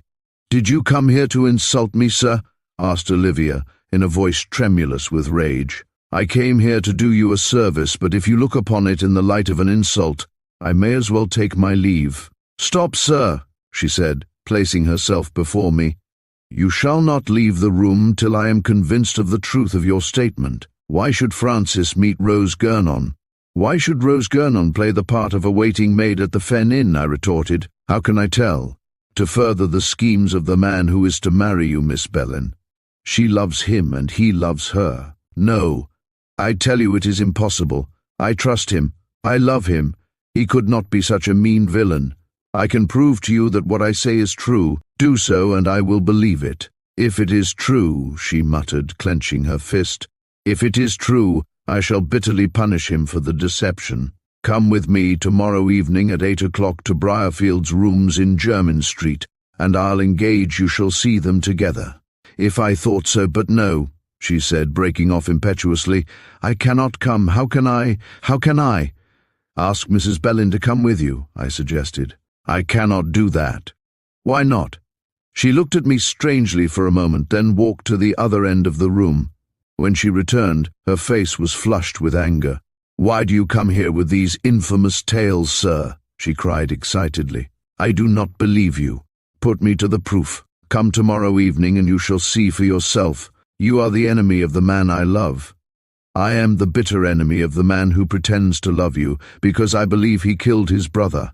Mr. Denham, I could tell, but no, I must be silent." "What do you mean?" I asked eagerly, thinking she was about to reveal her suspicions. Olivia thought for a few moments, then put her hand suddenly into mine. "I will be with you at 7:45 tomorrow. And if it is true what you say, if it is true—" "Here is my card," said I, forcing it into her hand. "Wear a veil and come to my rooms in Duke Street. I will wait you at the door, and we will go to the chambers of this villain. He is no villain." "I say he is, Miss Bellin, and I'll prove him to be so tomorrow." "Do it," she said, fixing me with a glance, "and you shall see how bitterly I shall punish his treachery. Now go, Mr. Denham, and meet me tomorrow evening as you have arranged." I bowed and left the room in silence. As I passed through the door, I looked back and saw she had thrown herself on the couch, crying bitterly. The sight perplexed me. Does she know anything, I thought, or does she believe Felix is really Francis? Well, When she and Rose Gurnon come face to face, the truth will be revealed. The truth was stranger than even I suspected. Chapter: Transformation. My interview with Olivia passed off better than I had expected. If she had ordered me out of the house, I would only have looked on it as the just punishment for what must have appeared my impertinent interference in what did not concern me. The very fact that she listened so quietly proved that she suspected Felix was masquerading as her lover. She could only be assured of this by overhearing his interview with Rose Gurnon, and therefore accepted my invitation to go to the Jermyn Street rooms. If their tenant was Francis, he would resent the intrusion of Rose, but if Felix, the two confederates would doubtless talk of their guilty secret. Thanks to a sovereign judiciously bestowed on the caretaker, I had discovered that Rose Gurnon intended to visit Felix at 8 o'clock. How the caretaker found out I do not know, but in some mysterious way, servants seemed to gain all information concerning the doings of their superiors. It sufficed for me that Rose would be in the rooms of Felix on this evening, and that Olivia would catch them in a trap. I had no pity for the guilty pair, but I was genuinely sorry for Olivia. She little knew the torture she was about to undergo. I did, and almost regretted that I had interfered in the matter. However, I consoled myself with the reflection that it was better for her to suffer a few hours' pain than lifelong misery. That she agreed to go to Jermyn Street at that hour without a chaperon proved how desirous she was of learning the truth. Delicately nurtured, gently bred, she must have felt horrified at the risk she was running of losing her good name. But seeing that her life's happiness depended upon knowing all, she flung etiquette to the winds and came. When I found her at the foot of the stairs at 8 o'clock, I admired and respected her from the bottom of my heart. "Am I late?" she asked, touching my hand with trembling fingers. "Only 5 minutes," said I, looking at my watch. "I have been waiting at the head of the stairs for that time. However, we can soon walk round to Jermyn Street. Do you think anyone will know me, Mr. Denham?" said Olivia, taking my arm. "See, I have on a plain dress, and this veil is a thick one. No one will recognize you," I answered soothingly. "Nor do I think you will meet any one of your acquaintances. I should have brought my mother, but that I wished her to know nothing of this treachery. If I find I have been deceived, I shall break off my engagement with Francis. But you will keep silent about my visit, will you not, Mr. Denham?" "No one shall hear a word from me," I answered earnestly. "But keep up your spirits, Miss Bellin. Even if you find you have been deceived, there will be some consolation in knowing that it is Felix and not Francis." "You are wrong there," she replied positively. "It is Francis. I have told you so all along." I shrugged my shoulders without reply. Evidently nothing could shake her faith in the man. All I could hope for was that the two confederates would betray themselves. "What are you going to do, Mr. Denham?" asked Olivia anxiously. "We will go up to the rooms of Briarfield," I answered, "and there overhear their conversation." "Is that not dishonourable?" she said, shrinking back. "In most cases it would be," I replied hastily, "but it does not do to be too particular in this matter. If you break in on them, they may deny everything, thinking they are alone. You will hear the truth. Remember, Miss Bellin, when one deals with a villain, one must beat him with his own weapons.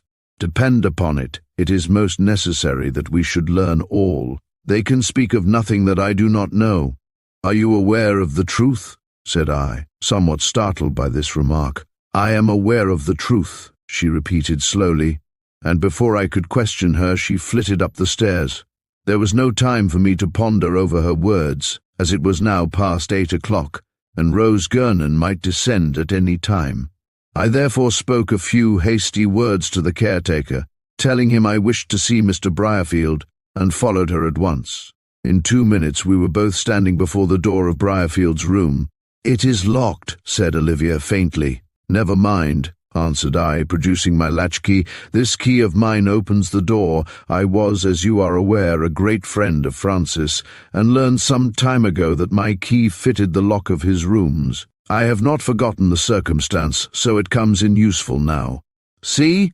I turned the key, and the door opened noiselessly.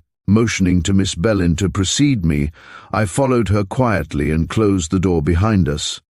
We heard the murmur of voices in the sitting room. She, as well as I, knew its whereabouts thoroughly.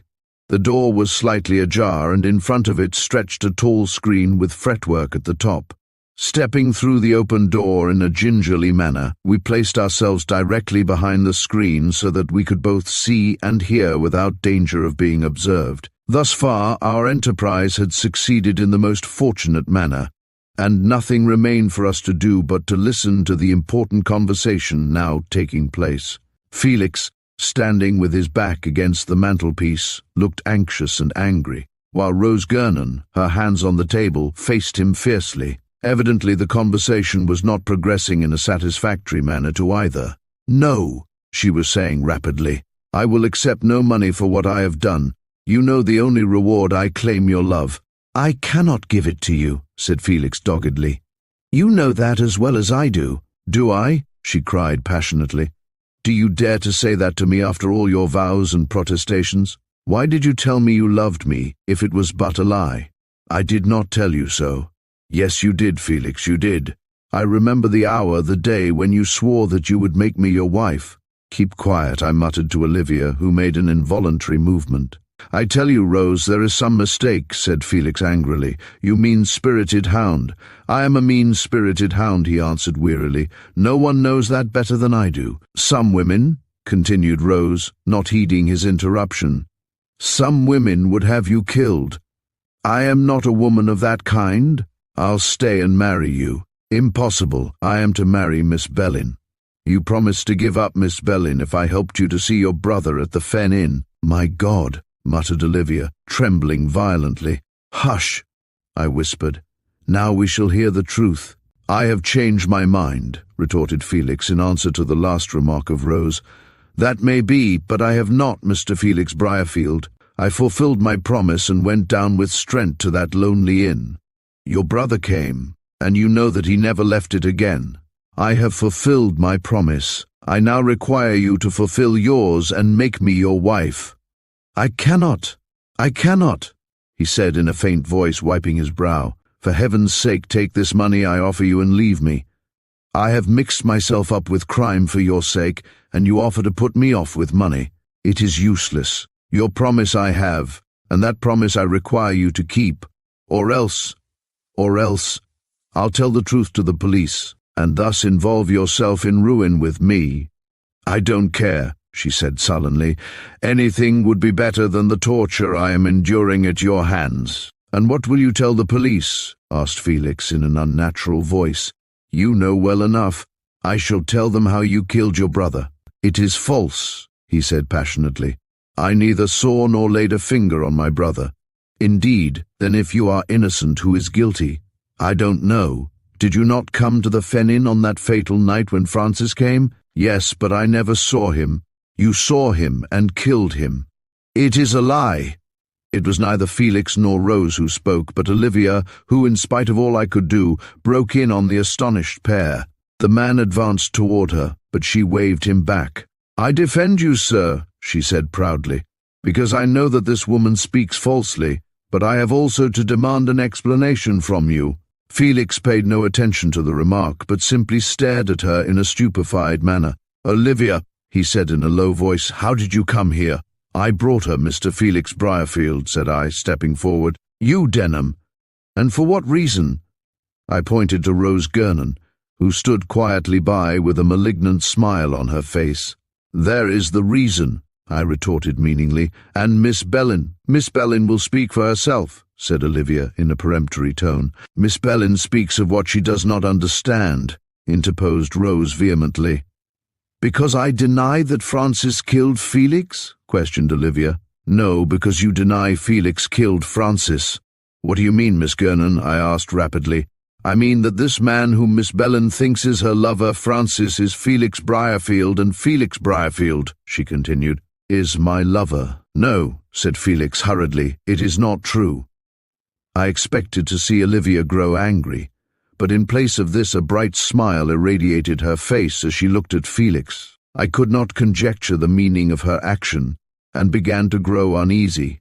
Rose also looked anything but comfortable. Evidently she had met with her match in Olivia. "I overheard part of your conversation," said Olivia, addressing her pointedly. "Very honourable, I am sure. retorted Rose with a sneer. "Honor is thrown away on women like you," answered Olivia scornfully. "I am glad I listened, for it enables me to protect the man I love against your arts." "That is not the man you love," said Rose spitefully. "He lies in the marshes surrounding the Fen Inn, slain by the hand of his brother." "That is not true. I swear it is not true," cried Felix, approaching nearer to Olivia. "Be quiet, Francis," she said quickly. "Let us hear what she has to say." "I have to say that Felix Briarfield loved me," cried Rose angrily. "He loved me long before he ever saw you, but when you crossed his path, he wanted to leave me. He impersonated his brother Francis, who was at that time in America, and you, poor fool, did not discover the deception." "You are quite right, I did not," replied Olivia calmly. "Go on." "When his brother Francis came back this month, he thought all would be discovered and implored me to save him. He told me of a plan whereby he intended to decoy his brother to the Fen Inn on pretext of explanation. There he intended to kill him." Olivia made no remark, but placed her hand within that of Felix. I wondered she could do so, seeing that he was accused by his accomplice of a hideous crime and made no denial. "I went down to the Fen Inn with a man called Strent."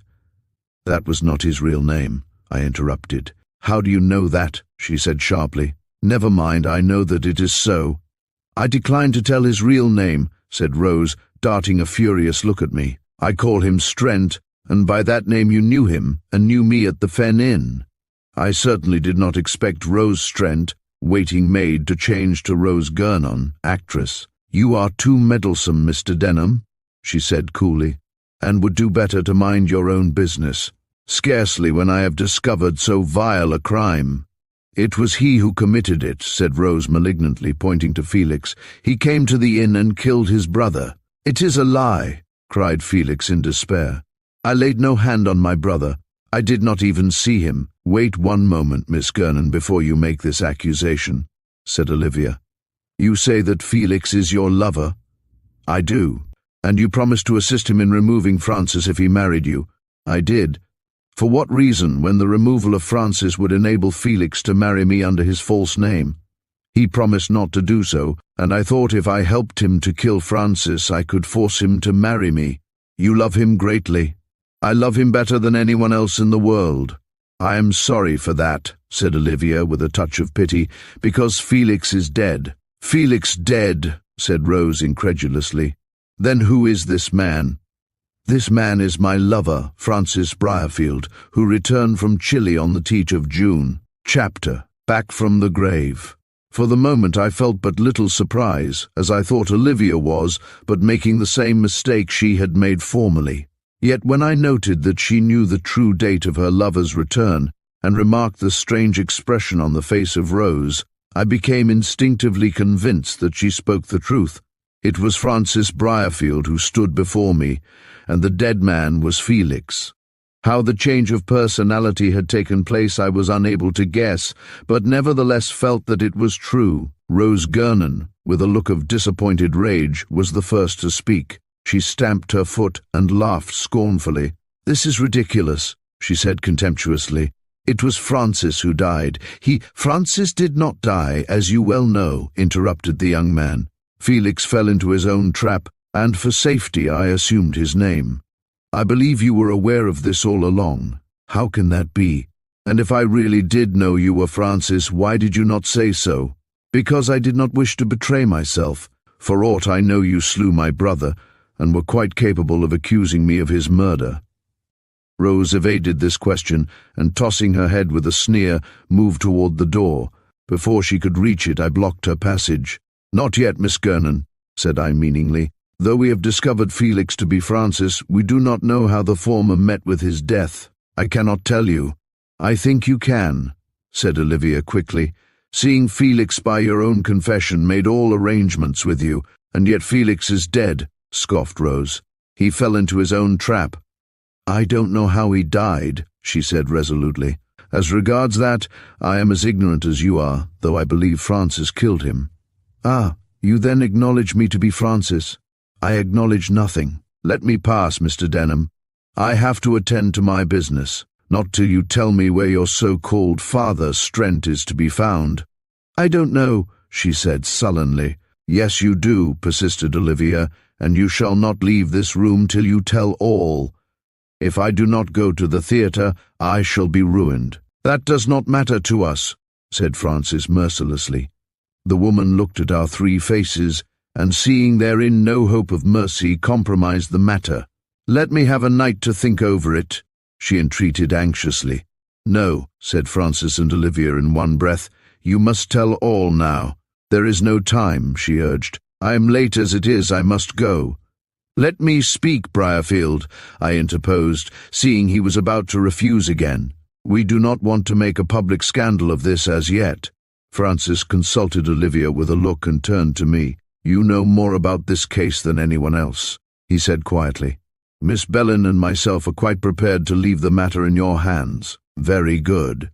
Then Miss Gernon can go to her duties. I undertake that she shall be forthcoming tomorrow.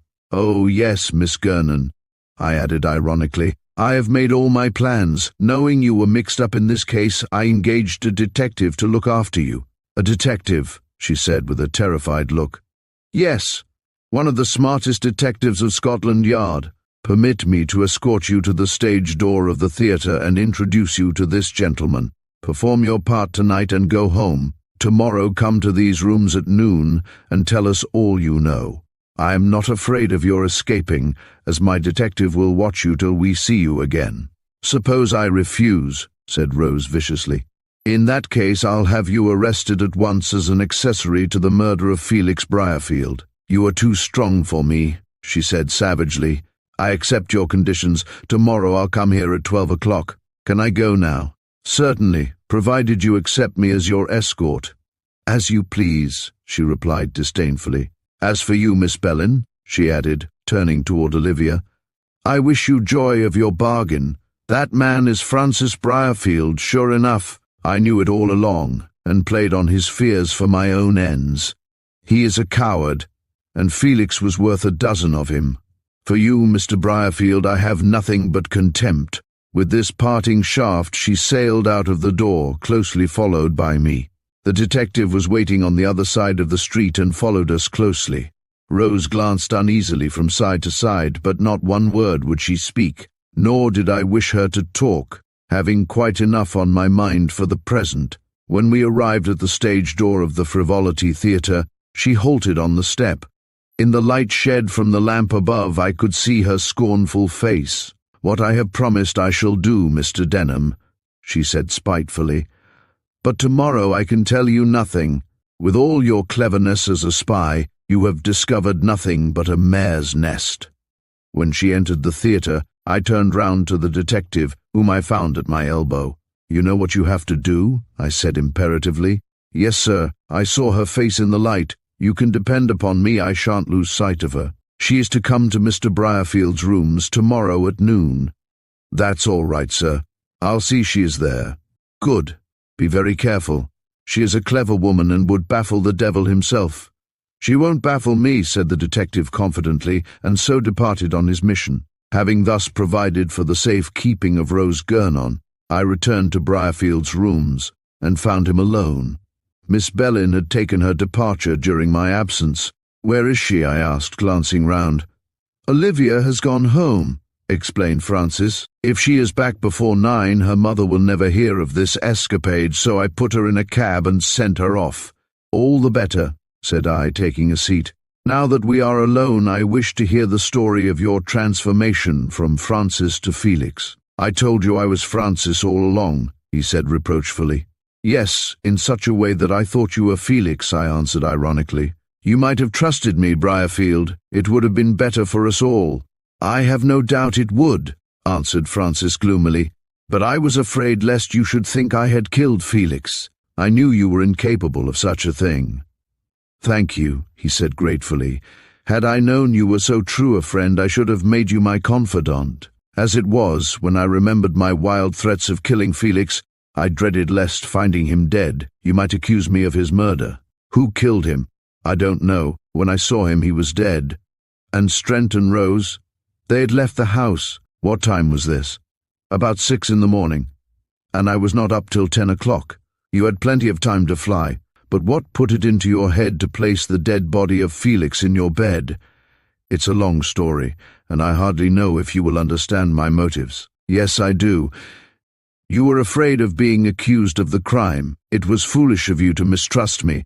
I would have aided rather than blamed you. I see that now. It was kind of you to try and avenge my death. Unfortunately, all your industry was dangerous to me, and I had to baffle it. You certainly did so very adroitly, but tell me the story. I am anxious to know what took place. Francis was quite unnerved by the late interview, and before continuing, poured himself out a glass of brandy. Then, pushing the bottle toward me, he began his strange narrative without further preamble. When I went to bed that night, he said slowly, I could not sleep for ever so long. I kept wondering if your theory could possibly be true about the treachery of Felix. If it were, I considered how I should punish my brother. While thus thinking, I fell asleep and didn't wake up till close on 6 o'clock in the morning. All my troubles came on me with full force, and you know how much worse things look at that hour than in broad daylight. There was no chance of further sleep, so I put on my clothes and went downstairs. The first thing I saw was my brother Felix lying dead on the floor. Had you any idea who killed him? Not the slightest. I thought it was either Strent or the girl, so I went in search of them. They had fled, for I found my horse gone, so this flight confirmed me in my suspicion. At first I determined to wake you up and explain all, but, remembering my foolish talk of the previous night, I thought you might think me guilty of my brother's death. That was a foolish idea. Well, put yourself in my place, and you would have thought as I. Not a bit of it. I should have had more moral courage. I hadn't at that moment. I thought you would denounce me and I would be hanged, so took steps to secure my own safety. I went outside and found my brother's horse at the side of the house. Strent and his daughter had taken mine, and overlooked my brother's in the hurry of their guilty flight. I saw a means of escape and took it. But what about the substitution of yourself for Felix? I did that to throw off the scent. I guessed that your idea was right, and that Felix was masquerading as I, so thought I might go back with safety as myself. Felix was far cleverer than I, and it was certain he had provided some reasons for the absence of his real self while he passed himself off as me. The whole plot unrolled itself in a moment before me, and I saw in carrying it through lay my only chance of safety. It would have been far easier to have trusted to my friendship. I see that now, said Francis penitently, but I did not then. I wanted to leave the house without your waking, so took the body of Felix softly upstairs, undressed it, and laid it in my bed. Then I folded up my clothes on the chair beside the bed and dressed myself in his suit. And the pearl ring? I had to part with that so as to carry out the deception, therefore I slipped it on the finger of the dead man. Then I locked the door of my bedroom and came downstairs again. In a few minutes I was on my way to Marshminster. How did you get the horse back to Fundy's stables, and what made you think of going to Bellin Hall? As to the first, I found Fundy's name on the saddle, so knew Felix had hired the horse. I took it back to the stables, and, owing to my resemblance to Felix, easily managed to deceive the hostler. Then, as Felix in his letter had told me he was staying at Bellin Hall, I went there. Was there any suspicion? None at all. I told a footman I had been out for a morning ride, and asked him to bring me a brandy and soda to my room. I needed the drink after all I had gone through, but my principal reason for asking him was to find out my room. How so? Well, I made him carry the tray upstairs in front of me. Of course he took it to the room of Felix, and thus I gained my point without exciting suspicion. All the baggage, clothes, etc. of Felix were in the room. I knew all about them, as I had seen them plenty of times. Then I dressed in a morning suit and went downstairs to find Olivia. Did she guess the truth? Not at first, but she saw there was something wrong, as she kept referring to events of the previous week about which I knew nothing. Luckily, Mrs. Bellin did not come down to breakfast, so I was able to tell her all when the servants left the room. Had she recognized that Felix was masquerading as you? She had, more or less, but was not quite certain. When I told her all that had occurred, she believed me at once. In some instinctive way, she knew that I was really her lover. Then we set to work to concert measures for my safety. Olivia told me Felix was supposed to be in Paris at the Hôtel des Étrangers, and showed me his letters, so it was decided as wisest to keep up that fiction. She told me all that had taken place during my absence, and by the time you came I was thoroughly fitted into the skin of Felix. Then I came and insisted you were Felix. Yes, you see, I told the truth, and so did Olivia, when I said I was Francis. But, of course, as I had changed clothes with the dead man, we saw where you were making your mistake. I never thought you'd take my death so much to heart. Seeing that, Briarfield, you ought to have told me all. Olivia suggested as much, but I was afraid. When you asked me to ride out and see the inn, I asked for a night's grace in order to get rid of the body. I rode out during the night and threw it into a pool near the inn. I know that pool, said I grimly, and traced your trail there too. I'm afraid I did it badly, said Francis with a shudder. It was a horrible task, yet necessary, as I thought when you saw nobody the next day you would think it was a dream or a hallucination. I did very nearly, I answered gravely. And what about Paris? Oh, that was very easy. When you said you were going there to look up Felix, I followed you to London by the same train and crossed over to Paris at once. At the Hôtel des Étrangers, I found Felix had bribed the manager to send on those letters to Olivia. He, of course, thought I was Felix and talked quite openly before me. Felix had invented a very ingenious plot to enlist the manager in his service. What it was I need not tell you, but I told the manager what I wanted and he did it well. Of course I paid him lavishly. You mean he deceived me by saying you had been 6 weeks in Paris? Yes, and about my going to Italy. Of course when you saw me you thought I was really Felix and that you were out of your mind. How could I do otherwise when your statements were backed up by the manager? I did not know what to make of it. Well, that's all I have to tell, said Francis. And a lot of trouble it has been. I wish I had told you all at first. What about Rose Gurnon? Oh, she found me out and made believe I was Felix. She wanted to marry me, as you saw. I had great trouble with her. We'll settle her tomorrow, said I grimly. But now, Francis, who do you think killed your brother? I can't say. I don't even know how he died. He died, said I, from a wound in the hand inflicted by a poisoned arrowhead which was taken from Bellin Hall. And who wounded him? Demanded Francis, turning pale. We'll find that out tomorrow, I answered. From Rose Strent, alias Rose Gurnon. Chapter: Perplexity. After all, it is true that the unexpected always happens. In my unravelling of the Fen Inn mystery, I never for a moment expected to find that Francis was alive. I was even ignorant that Felix had been to the inn on that night. He had ridden round the back way of the house, and, as my room was over the front door, I had not heard his arrival.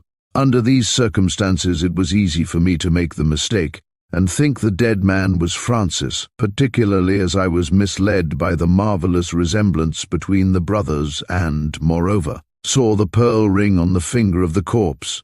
My mistake was a perfectly excusable one, and I had been confirmed in such erroneous belief by the adroit fashion in which Francis, for his own safety, kept up the deception. Now I knew the truth, that Francis was alive and Felix dead, yet as regards the name of the man who had committed the crime, I was still quite in the dark. Rose Gurnon knew, but it was questionable whether she would confess, even to save her own skin. Either she or Strent was the guilty person, as none other was in the inn at that time. Strent had vanished, but no doubt she knew his whereabouts. The question was whether she would tell. "Oh, she'll tell where he is right enough," said Merrick, to whom I put this view of the matter, "especially if she is guilty herself." "You don't think she is the criminal, Merrick?" "There is no reason why she should not be," he replied argumentatively. "She had every reason to hate Felix Briarfield. He had promised to marry her and was engaged to Olivia. Quite enough reason there for a jealous woman such as she seems to be. But she wanted Felix to kill his brother so that she might force him to marry her. Yes, but that little arrangement did not come off. My idea is that she saw Felix when he arrived at the inn and asked him straight out if he had arranged to marry Olivia. She would hear of the engagement while passing through Marshminster on her way to the Lone Inn. No doubt Felix lied about the matter and she lost her temper. It may be that she did not intend to kill him, but, having the poisoned arrowhead in her hand, forgot how dangerous it was and threw herself on him. He put out his hand to keep her off, and so was wounded. Then he died, and terrified at what the consequences might be, she and Strent left the inn. But what about her blackmailing Francis? She guessed what Francis had done, and saw a chance of securing her aims by putting the murder onto him. He had so compromised himself by his foolish actions that, of course, he was afraid to denounce her. Still, why did she want to marry him? She loved Felix, not Francis. It's my opinion she loved neither of them, said Merrick dryly, and simply wanted to marry for respectability. Do you think she will denounce Strent? She'll denounce anyone to save herself. Won't you come and hear her confession, Merrick? Not I. A respectable practitioner like myself has no business to be mixed up in such criminality. Hitherto I have been the sleeping partner in this affair, and you have carried through my ideas excellently well. Continue to do so, and then come and tell me all about it.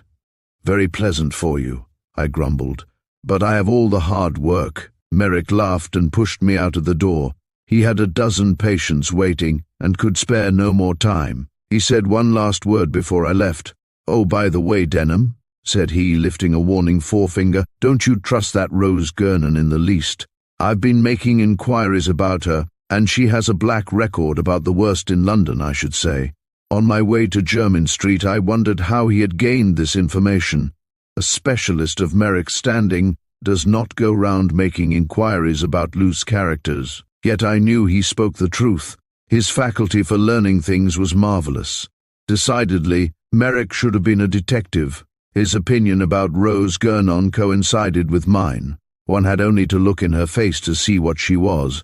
At Jermyn Street I found Francis, eagerly waiting for my arrival. I've sent down to the Marshminster police, said he quickly, and instructed them to drag the pool near the Fen Inn. I'm afraid you'll get into trouble over that, Briarfield. I don't care, said Francis doggedly. I have been a coward too long. Had I trusted you and told all, there would not have been this trouble. If the police arrest me, they can just do so, and I'll leave it to you to see me through. I hope we'll learn the truth from Rose today. It's possible, but not probable. She'll lie like the devil, whose daughter she is. I'm not too sure of that. If she is guiltless, she'll be only too anxious to save her own neck. Why should she risk her liberty for the sake of this man's Strent? Who is he? I haven't the least idea. Then we'll make Rose tell today, or have her arrested. There is not sufficient evidence against her, objected Francis. Yes, there is. I'll take the risk of all that. Before Rose Gernon leaves this room, she has to confess the truth. It's your only chance of safety. But you don't believe I killed Felix? I don't, but the police may. You forget how highly suspicious all your actions have been. Rose knows you have been passing as your brother, and will be sure to make capital out of it. You'll see me through, Denham, he said, taking my hand. You can be sure of that, I answered, shaking it heartily. I won't rest till you are safe, and the murderer of your brother is in jail. Who killed him, do you think? I don't know, but Rose does, and we'll make her tell. We discussed the matter extensively, but neither of us could come to any conclusion. When the clock struck noon, Rose Gernon, true to her appointment, walked into the room. Without waiting for an invitation, she sat down in a chair and scowled at me. That man of yours is outside, she said savagely. He's been following me about everywhere, and watching my house all night. Perhaps you'll ask him to go away. That depends on the result of this conversation. You're not out of danger yet, Miss Gernon. I'm not aware that I was ever in danger, Mr. Denham. Are you going to accuse me of killing Felix? I might even do that unless you tell the truth. Oh, said she with a sneer. Is that your game, sir? Then suppose I do tell the truth and say you killed Felix? You're quite capable of doing so, but no one would believe so wild a tale. I had no reason to kill Felix Briarfield. Then what motive had I for so doing? That's best known to yourself, I answered tartly, weary of all this fencing. It is waste of time talking like this, interrupted Francis. You must be aware, Miss Gernon, that you stand in a very dangerous position. Not more so than you do yourself, she replied, with superb insolence. Pardon me, I think otherwise. By your own confession, you went down to the Fen Inn to assist my brother in getting me out of the way. You said that last night before two witnesses, Miss Bellin and Mr. Denham. I talked at random, she muttered. I did not intend that any crime should be committed. Perhaps not. Nevertheless, my brother is dead, and you know how he died. I know the cause of his death, but I do not know who killed him. If you know one thing, you must know the other. I do not. When Felix arrived, he showed Strent and I an arrowhead which he said was poisoned. Is this the arrowhead? I asked, producing it out of a thick piece of paper. Yes, where did you get it? I found it in the ashes of the fireplace where you threw it. That is not true, said Miss Gernon angrily. I did not throw it into the fireplace.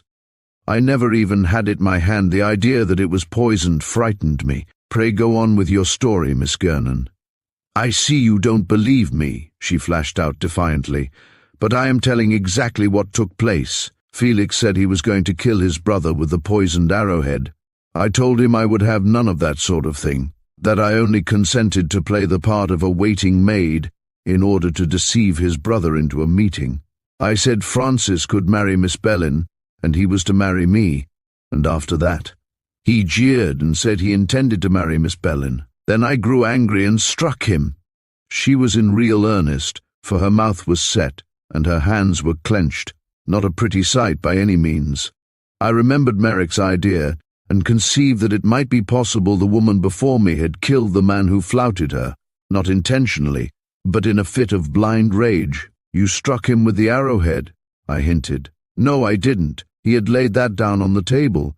I struck him with my open palm, and said if he killed his brother I would denounce him to the authorities as a murderer, then he would go to the scaffold instead of the altar with Miss Bellin. What did he say? Nothing at first. Then I saw a look pass between him and Strent, and they seemed to understand one another. Felix said he would return to Marshminster, and let his brother marry Miss Bellin. I did not then know he had been passing himself off as you, she added, turning to Francis. If I had, I would have guessed he was lying. As it was, I thought he spoke the truth and kissed him. Then I went to bed. And afterward, said Francis, seeing she paused, well, I never saw Felix again till he was dead. In the morning? No, an hour after I left him. Strent knocked at my bedroom door and asked me to come down. I guessed by his voice he was afraid, so dressed hurriedly and came downstairs. Felix was lying dead by the table. I could not see Strent, and went to look for him. He was out at the back door mounting Francis's horse. I asked him where he was going, and he said Felix was dead, and he did not want to stay in order to be accused of the crime. Did he say he had killed him? No, nor had I time to ask him. He went off at a gallop and left me alone with the body. I was horribly afraid, as I thought you or Francis would wake up and accuse me of the crime. Besides, I could not account for my presence in that house without suspicion, so I put on my hat and cloak and fled to Marshminster. How did you fly? There was a trap and horse in which Strent and I had brought provisions to the inn. I harnessed the horse and drove back to Marshminster. There I returned it to the owners, and went back to London by the early train. What became of Strent? I don't know. I have never set eyes on him since.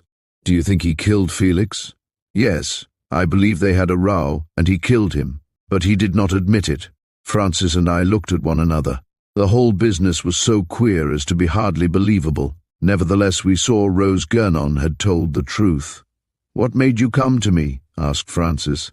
I thought you had escaped from the inn, and wished to ask you what had become of your brother's body. Then I saw you wore the clothes of Felix and guessed the whole game. Particularly as you listened to my theory at the Fen Inn, said I. Yes, she answered quickly. It was your conversation which put the idea into my head. I saw that Felix had passed himself off as Francis, and afterward Francis acted the part of Felix. You wished to marry me, said Francis, whereat Rose laughed. No, I tried that game on to get the whole truth out of you.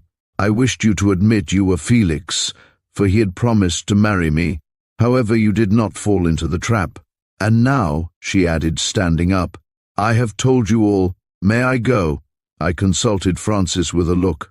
He consented mutely. Yes, I said, also rising. You may go, but my detective will still watch you. For how long? Till Strent is found. You think I know, she said, tossing her head. You are wrong. Till I met Strent at Marshminster I never saw him before, nor do I know where he now is. Take off your bloodhound. When Strent is found, I persisted. Not till then. She looked wrathfully at me and rushed out of the room. Chapter: The Hunting of Man. We were no nearer the truth than before.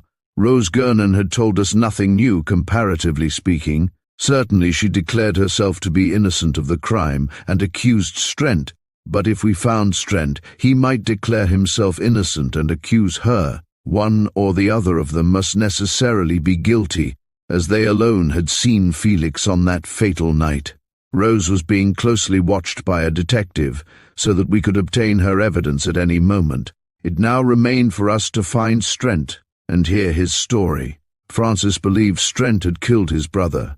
I had my doubts, as I could see no motive for him committing the crime, whereas Rose, in a fit of blind anger, might have done so. Merrick's theory as to her guilt was more in accordance with my belief. Hitherto we had kept the case from being meddled with by the police, but now they began to handle the matter. Informed by Francis as to the whereabouts of the body, they dragged the pool near the Fen Inn and recovered the corpse of the unhappy young man.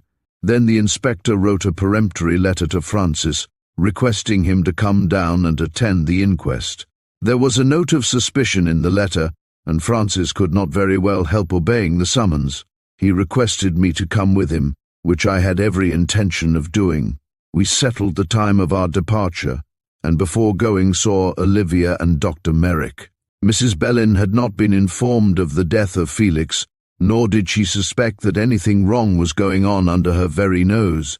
Thanks to the wonderful resemblance between the twins, she accepted Felix as Francis and Francis as himself without the slightest suspicion. At first she had objected to the engagement, but afterward, learning that Briarfield possessed a good income, consented. To be sure, she would have been better pleased had Olivia married a title, but as her daughter declared she would marry no one but Francis, Mrs. Bellin gave way with a good grace. As to Olivia, she was terribly dismayed when she heard Francis was going to Marshminster, and she dreaded lest he should be accused of his brother's murder. The actions of Francis had been so very peculiar that I was afraid to tell them to the inspector, lest he should think the young man guilty. At the same time, it was impossible to keep them secret, as Francis had thrown the body of his brother into the pool, and would have to explain to the inspector how it got there. Our only chance of proving him to be innocent lay in finding Strent, and where he was to be discovered none of us knew. Merrick's clever brain discovered a clue to the destination of the fugitive. "Did you ride to the Fen Inn from Marshminster?" he asked Francis. "No. Had I come by train to Marshminster, I would have gone to Bellin Hall, where my brother was staying, and seen him before Olivia." "It's a pity you did not go there," said Merrick thoughtfully. "All this trouble might have then been avoided. Well, how did you get to the Fen Inn?" "I took the train from London to Starby, hired a horse there, and rode to the Fen Inn." "How far is it from Starby to the Fen Inn?" "About 12 miles. "And from the Fen Inn to Marshminster?" 10 miles. "Much about a muchness," said Merrick. "Did you tell Strent you had ridden from Starby?" "Yes, I had no reason to conceal my movements." "Quite so.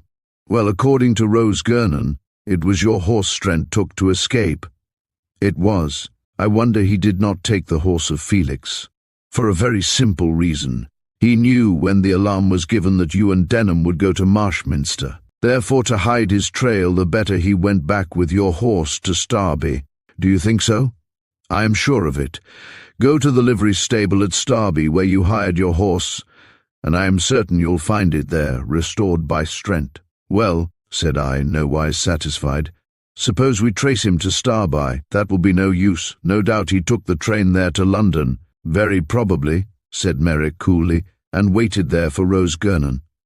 But she has not seen him since he fled from the inn." "So she says, but it is not true for all that.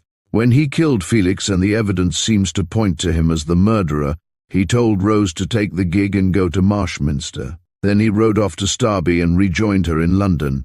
"But why should she conceal his movements?" "Because he knows too much about the crime," said Merrick decisively. "Either she did it herself and is afraid of his speaking, or he did it and she wishes to screen him." "Why should she wish to screen a man who killed her lover?" "I can't answer all questions," said Merrick irritably, finding himself at a loss. "All this is pure theory, but I think it is so. I am certain there is an understanding between Rose and Strent. If that detective watching Rose only knew Strent, I am certain he would catch him paying her a visit." "Why not give the detective a picture of the man?" suggested Francis. "Why not indeed?" I retorted derisively. "Because we haven't got a picture." "I have one at my rooms," said Francis. "Where did you get it?" "I drew it while waiting for Felix at the Fen Inn.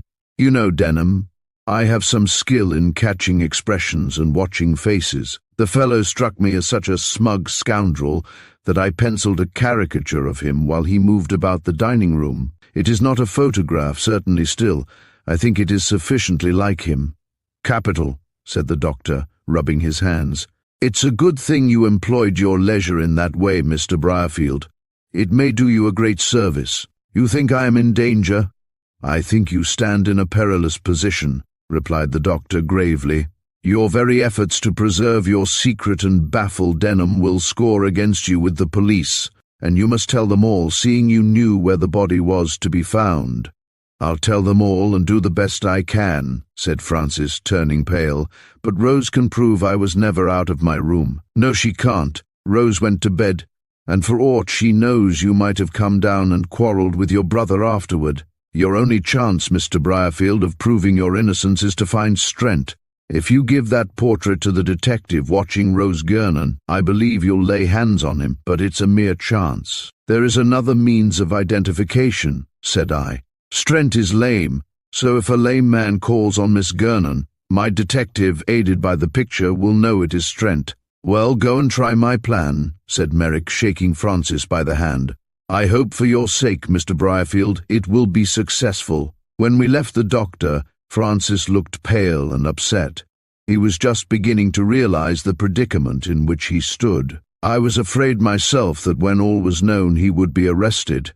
His own actions looked black, though I knew they were done out of pure foolishness. Had he only trusted me at the time, all the trouble would have been averted. As it was, I determined to stand by him to the end. "Cheer up, Briarfield," said I, clapping him on his back. "If Merrick and I solved so much of the mystery, you may be sure we'll find out the rest." "It's the newspapers I'm thinking of," he said ruefully. "If all this foolishness gets into the press, Mrs. Bellin will never let me marry Olivia." "I don't think Mrs. Bellin will have much say in the matter," I answered dryly. "Olivia is not the kind of woman to give up her lover so easily, particularly when she knows the truth. She'll stick to you, as I intend to do. As to the press, you forget that the inquest is at Marshminster, which only possesses a weekly paper. I know the editor, and can keep all details out of it. Cheer up." "Thank you, Denham," said the poor fellow gratefully. "You are the best friend I have." "Faith, you didn't think so at Paris, Briarfield. I've no doubt that there you cursed me by all your gods for a meddlesome fool." At this he laughed, and began to pick up his spirits.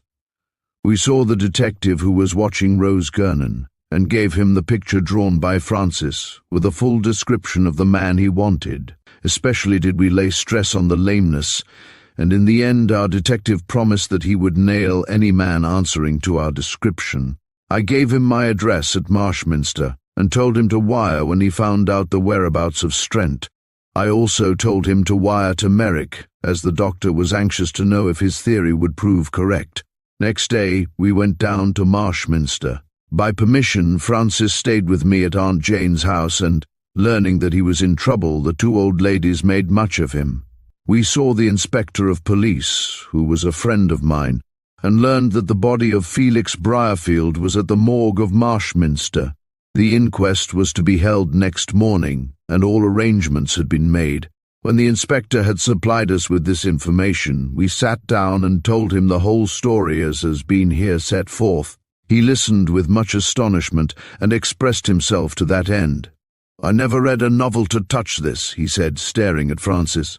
"Truth is stranger than fiction, after all. You greatly resemble your unhappy brother, Mr. Briarfield." "Is the body much decomposed?" asked I, seeing that Francis remained silent. "It's recognizable only," replied the inspector. "You acted very foolishly in this matter, both of you. Why did you not come and tell me about it all at once?" "I was afraid of being accused of killing my brother," said Francis faintly. "You've made it 10 times worse now," said the inspector dryly. "Had you wished to damn yourself, you could not have gone to work in a more pig-headed fashion. Are you going to arrest me?" "No, there is not sufficient evidence against you. Besides, I quite believe your story. Still," added he with some hesitation, "you have to face the coroner tomorrow. He may not believe you so easily as I." "What do you think is best to be done?" I asked dismally. "Well, judging from what you have told me, I should think the best thing would be to find Strent," said the inspector. "He is the only man to solve the mystery. Failing him, you'd better get Rose Gernon down. Her evidence may go to prove that Mr. Briarfield was in bed at the time Felix was in the house. I'll wire for her to come down at once," I said, jumping up. "It will be as well. I'll send a man over to Starby and find out if Strent delivered the horse to the livery stable keeper." "I wish to heaven, Denham," said the inspector, raging at me, "that you had told me all about this at first. I acted for the best." "I've no doubt you did," he replied ill-temperedly, "but I hate your amateur detectives. They simply muddle things. I'd have straightened out this coil long ago had I taken it in hand." "I have my doubts of that," said I dryly, and went off to the telegraph office. There I sent a telegram to Rose Gernon, asking her to come down by the early train next morning, and also informed the detective that I wished her to come.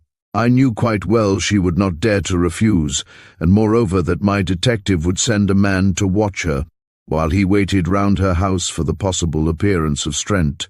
When I got back to the inspector's room, I found that his ill temper had vanished, and he was doing his best to console Francis. "I've seen a man in a worse plight than is yours, Mr. Briarfield," he was saying when I entered, "and yet he came out all right in the end. The cause of his predicament was similar." "What's that?" said Francis, looking up. "Lack of moral courage. Had you told Denham at the time, and then both of you had told me, we might have laid our hands on Rose Gernon and Strent. As it was, you gave them time to make up their plans and get away." "Rose hasn't got away," said I grimly. "She's safe enough, and will be here tomorrow." "I wish we could say the same about Strent," said the inspector. "Do you think he is guilty?" asked Francis. "Upon my word, sir, after all my experience of the law, I am afraid to say who is guilty and who isn't. That theory of Dr. Merrick's regarding Rose Gernon is feasible enough. She certainly seems to have had more motive for killing your brother than had Strent. It's my opinion," said I, "that there is a relationship between Strent and Rose. In such relationship lies the secret of the crime and her silence." "Humph, there's something in that," said the inspector. "They might be man and wife." "Or brother and sister," suggested Francis. "Or even lovers," I said, nodding my head. "Jealousy on the part of Strent might have spurred him on to killing Felix." These, however, were all theories, and we parted for the night without coming to any decision as to who was the guilty party.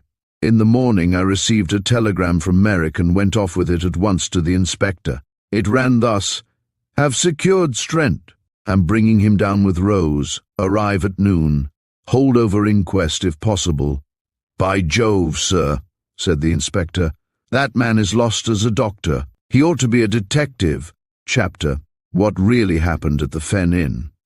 "You see, I was right," said Merrick when I met him at the station. "You have been right in every instance," I answered. "The inspector here quite agrees with me that you should be a detective. Where are your prisoners?" "No, not prisoners," replied Merrick, shocked at the word. "They are my guests, travelling companions, what you will, but not prisoners." "Still, I see my detective attends on them both," said I, as Strent and Rose Gernon came along the platform.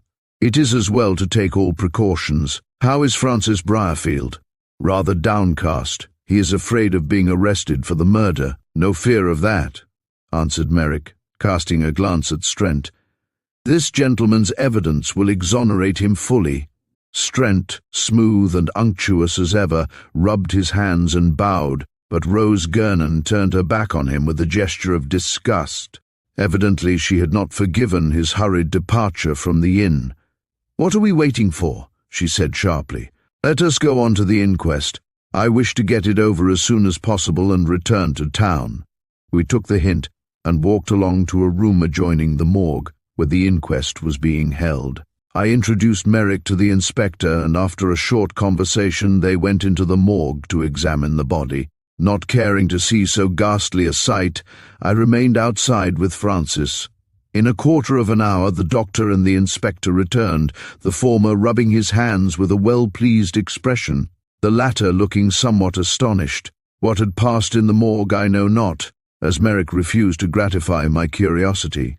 "Wait till you hear the evidence of Strent," he said significantly. The jury was made up of well-to-do Marshminster tradesmen who took a profound interest in the proceedings, as the dead man was the brother of Miss Bellin's future husband. The Bellins were the great people of the neighbourhood, and the tradesmen hoped to serve the hall when Mr. and Mrs. Briarfield settled there.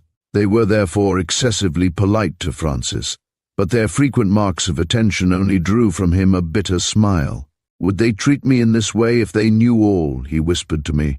"They will never know all," I answered in the same tone. I had spoken to the inspector, and he in his turn had talked seriously with the coroner.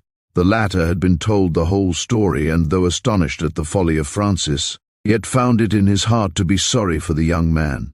He said he would not question Francis more than was necessary, and we hoped to carry through the inquest without exposing the underlying romance.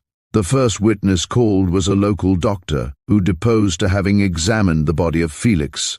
He gave it as his opinion that the young man had died of poison, and explained the state of the blood with a lot of medical technicalities which none of the jury understood. It was, said the doctor, a case of blood poisoning, and the deceased had been wounded in the hand by some sharp instrument which had been steeped in poison. I came next, and narrated how I had stayed at the Fen Inn on that night, and had met there Francis Briarfield, who was waiting there for his brother. Then I told of the discovery of the corpse, and the finding of the arrowhead in the fireplace. I said nothing about my tracking the trail to the pool, and if possible, we wished that portion of the evidence to be passed over in silence. Fortunately, the jury were a dull-headed lot, and submitted quietly to the guidance of the coroner. He only asked questions pertinent to the death without going too deeply into the subject. At this point I produced the arrowhead. Francis explained that he had arrived from Chile on the th of June, and had gone at once to the Fen Inn at the request of his brother Felix. His brother had not arrived on that night, and he had gone to bed.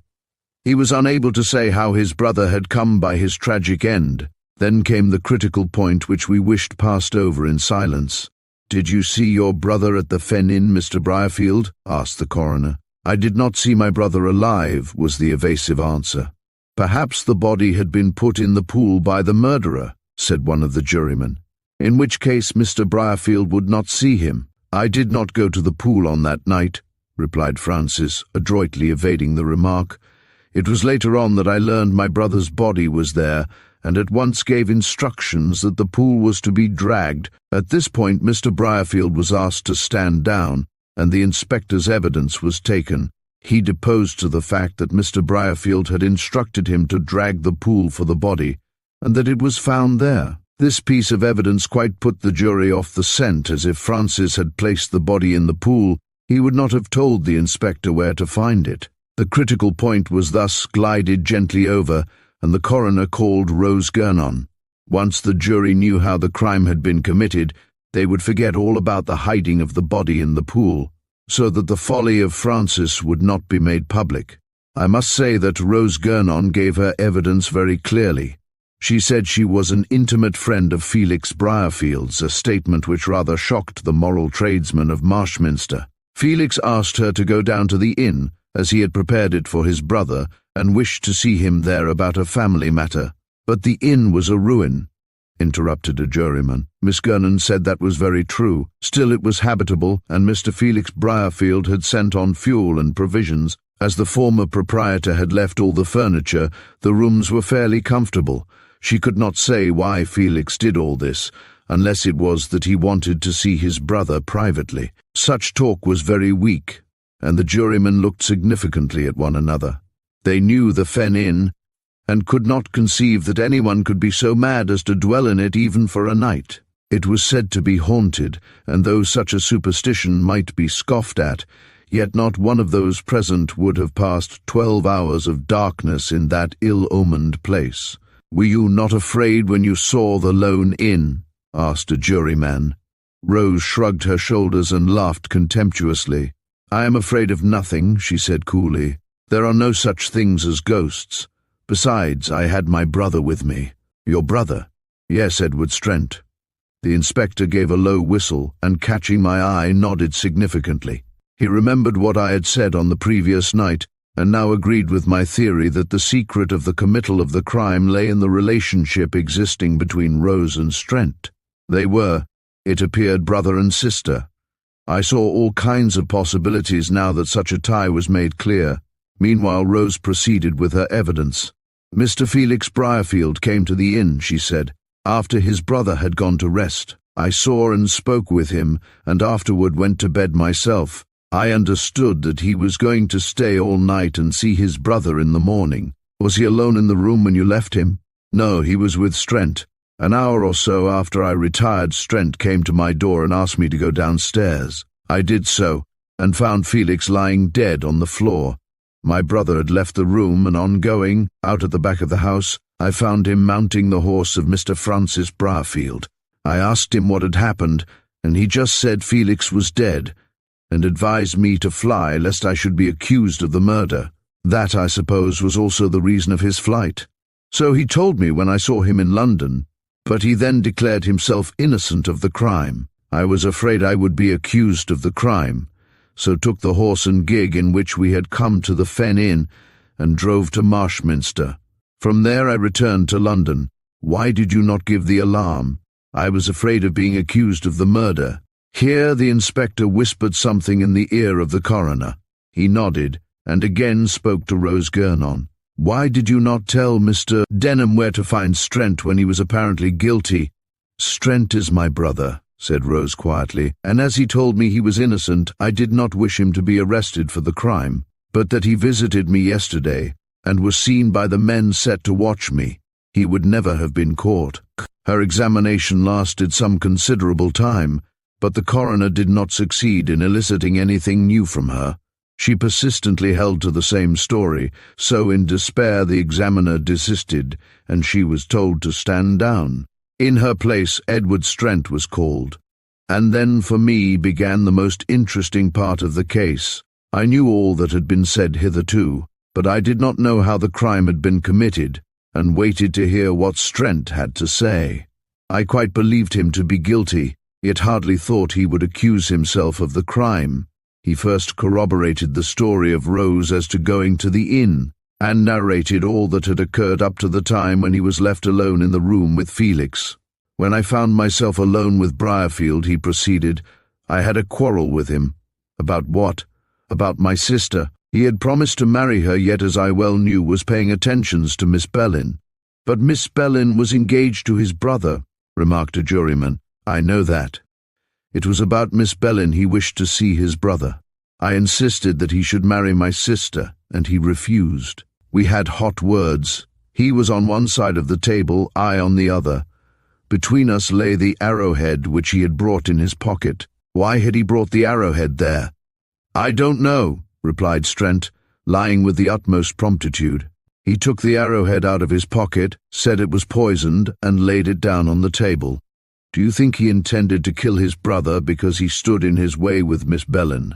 asked an inquisitive juryman of a romantic turn of mind. "I really don't know, sir," replied Strent, looking the juryman straight in the face. "He said nothing to me. We were quarrelling over the shabby way in which he had treated my sister, and the arrowhead was on the table between us." "What was the position of the arrowhead?" asked the coroner, prompted by Merrick. "It was leaning against a book which was on the table, and the point was uppermost. I said to Mr. Briarfield, 'Will you marry my sister?' and he said, 'No, if I will.' While saying this, he brought down the open palm of his hand on the arrowhead and gave a cry of pain. When he lifted his hand, it had a ragged wound across it from the thumb to the little finger. I wished to bind it up, but he pushed me away, crying out he was a dead man. In 3 minutes he was lying dead on the floor, I threw the arrowhead into the fireplace and tried to revive him, but it was no use. He was dead. And you? I was afraid I would be accused of the death, as Mr. Denham or Mr. Francis might have heard us quarrelling together. I lost my head altogether and only thought of flight. I ran up to my sister's room and told her Felix was dead. Then I saddled the horse. When she came to the door, I was mounting. I told her to take the gig and fly to Marshminster, and that I would explain all in London. You fled like a coward. I suppose I did, said the man sullenly, but I was beside myself with terror. I rode to Starby and gave the horse back to the livery stable keeper. Then I went to London and saw my sister. She agreed with me that it was best to keep quiet, so I did not come forward to give evidence.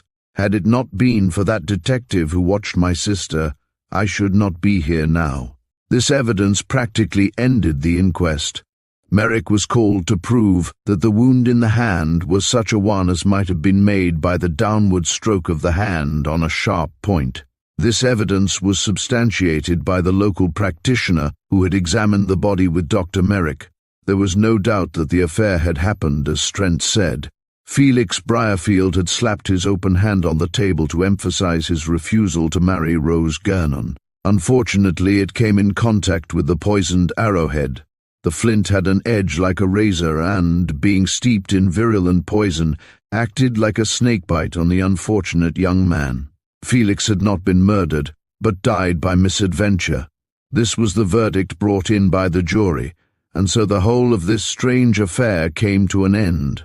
Thanks to the astuteness of the inspector and the delicacy of the coroner, the jury were quite unaware of what had happened between the death of Felix and the inquest. The reporters of the Marshminster Gazette merely put in a short statement of the affair, and in a few days people ceased to take any interest in the Fen Inn crime. It was a lucky escape for Francis, but I don't think the lesson was thrown away on him. Rose Gurnon and her brother went back to town the same evening. I never saw Strent again, but frequently had the pleasure of seeing his sister performing on the stage. She is now engaged to be married, but with the knowledge of her actions at the Fen Inn, I cannot say I envy the bridegroom. After the burial of Felix, a fuss went abroad with Francis, whose health was quite broken down by the strain put on it during the last few weeks. He returned in 6 months and married Olivia. She was told all that had taken place in the Lone Inn, but kept the information to herself. Mrs. Bellin never knew that Felix had substituted himself for Francis.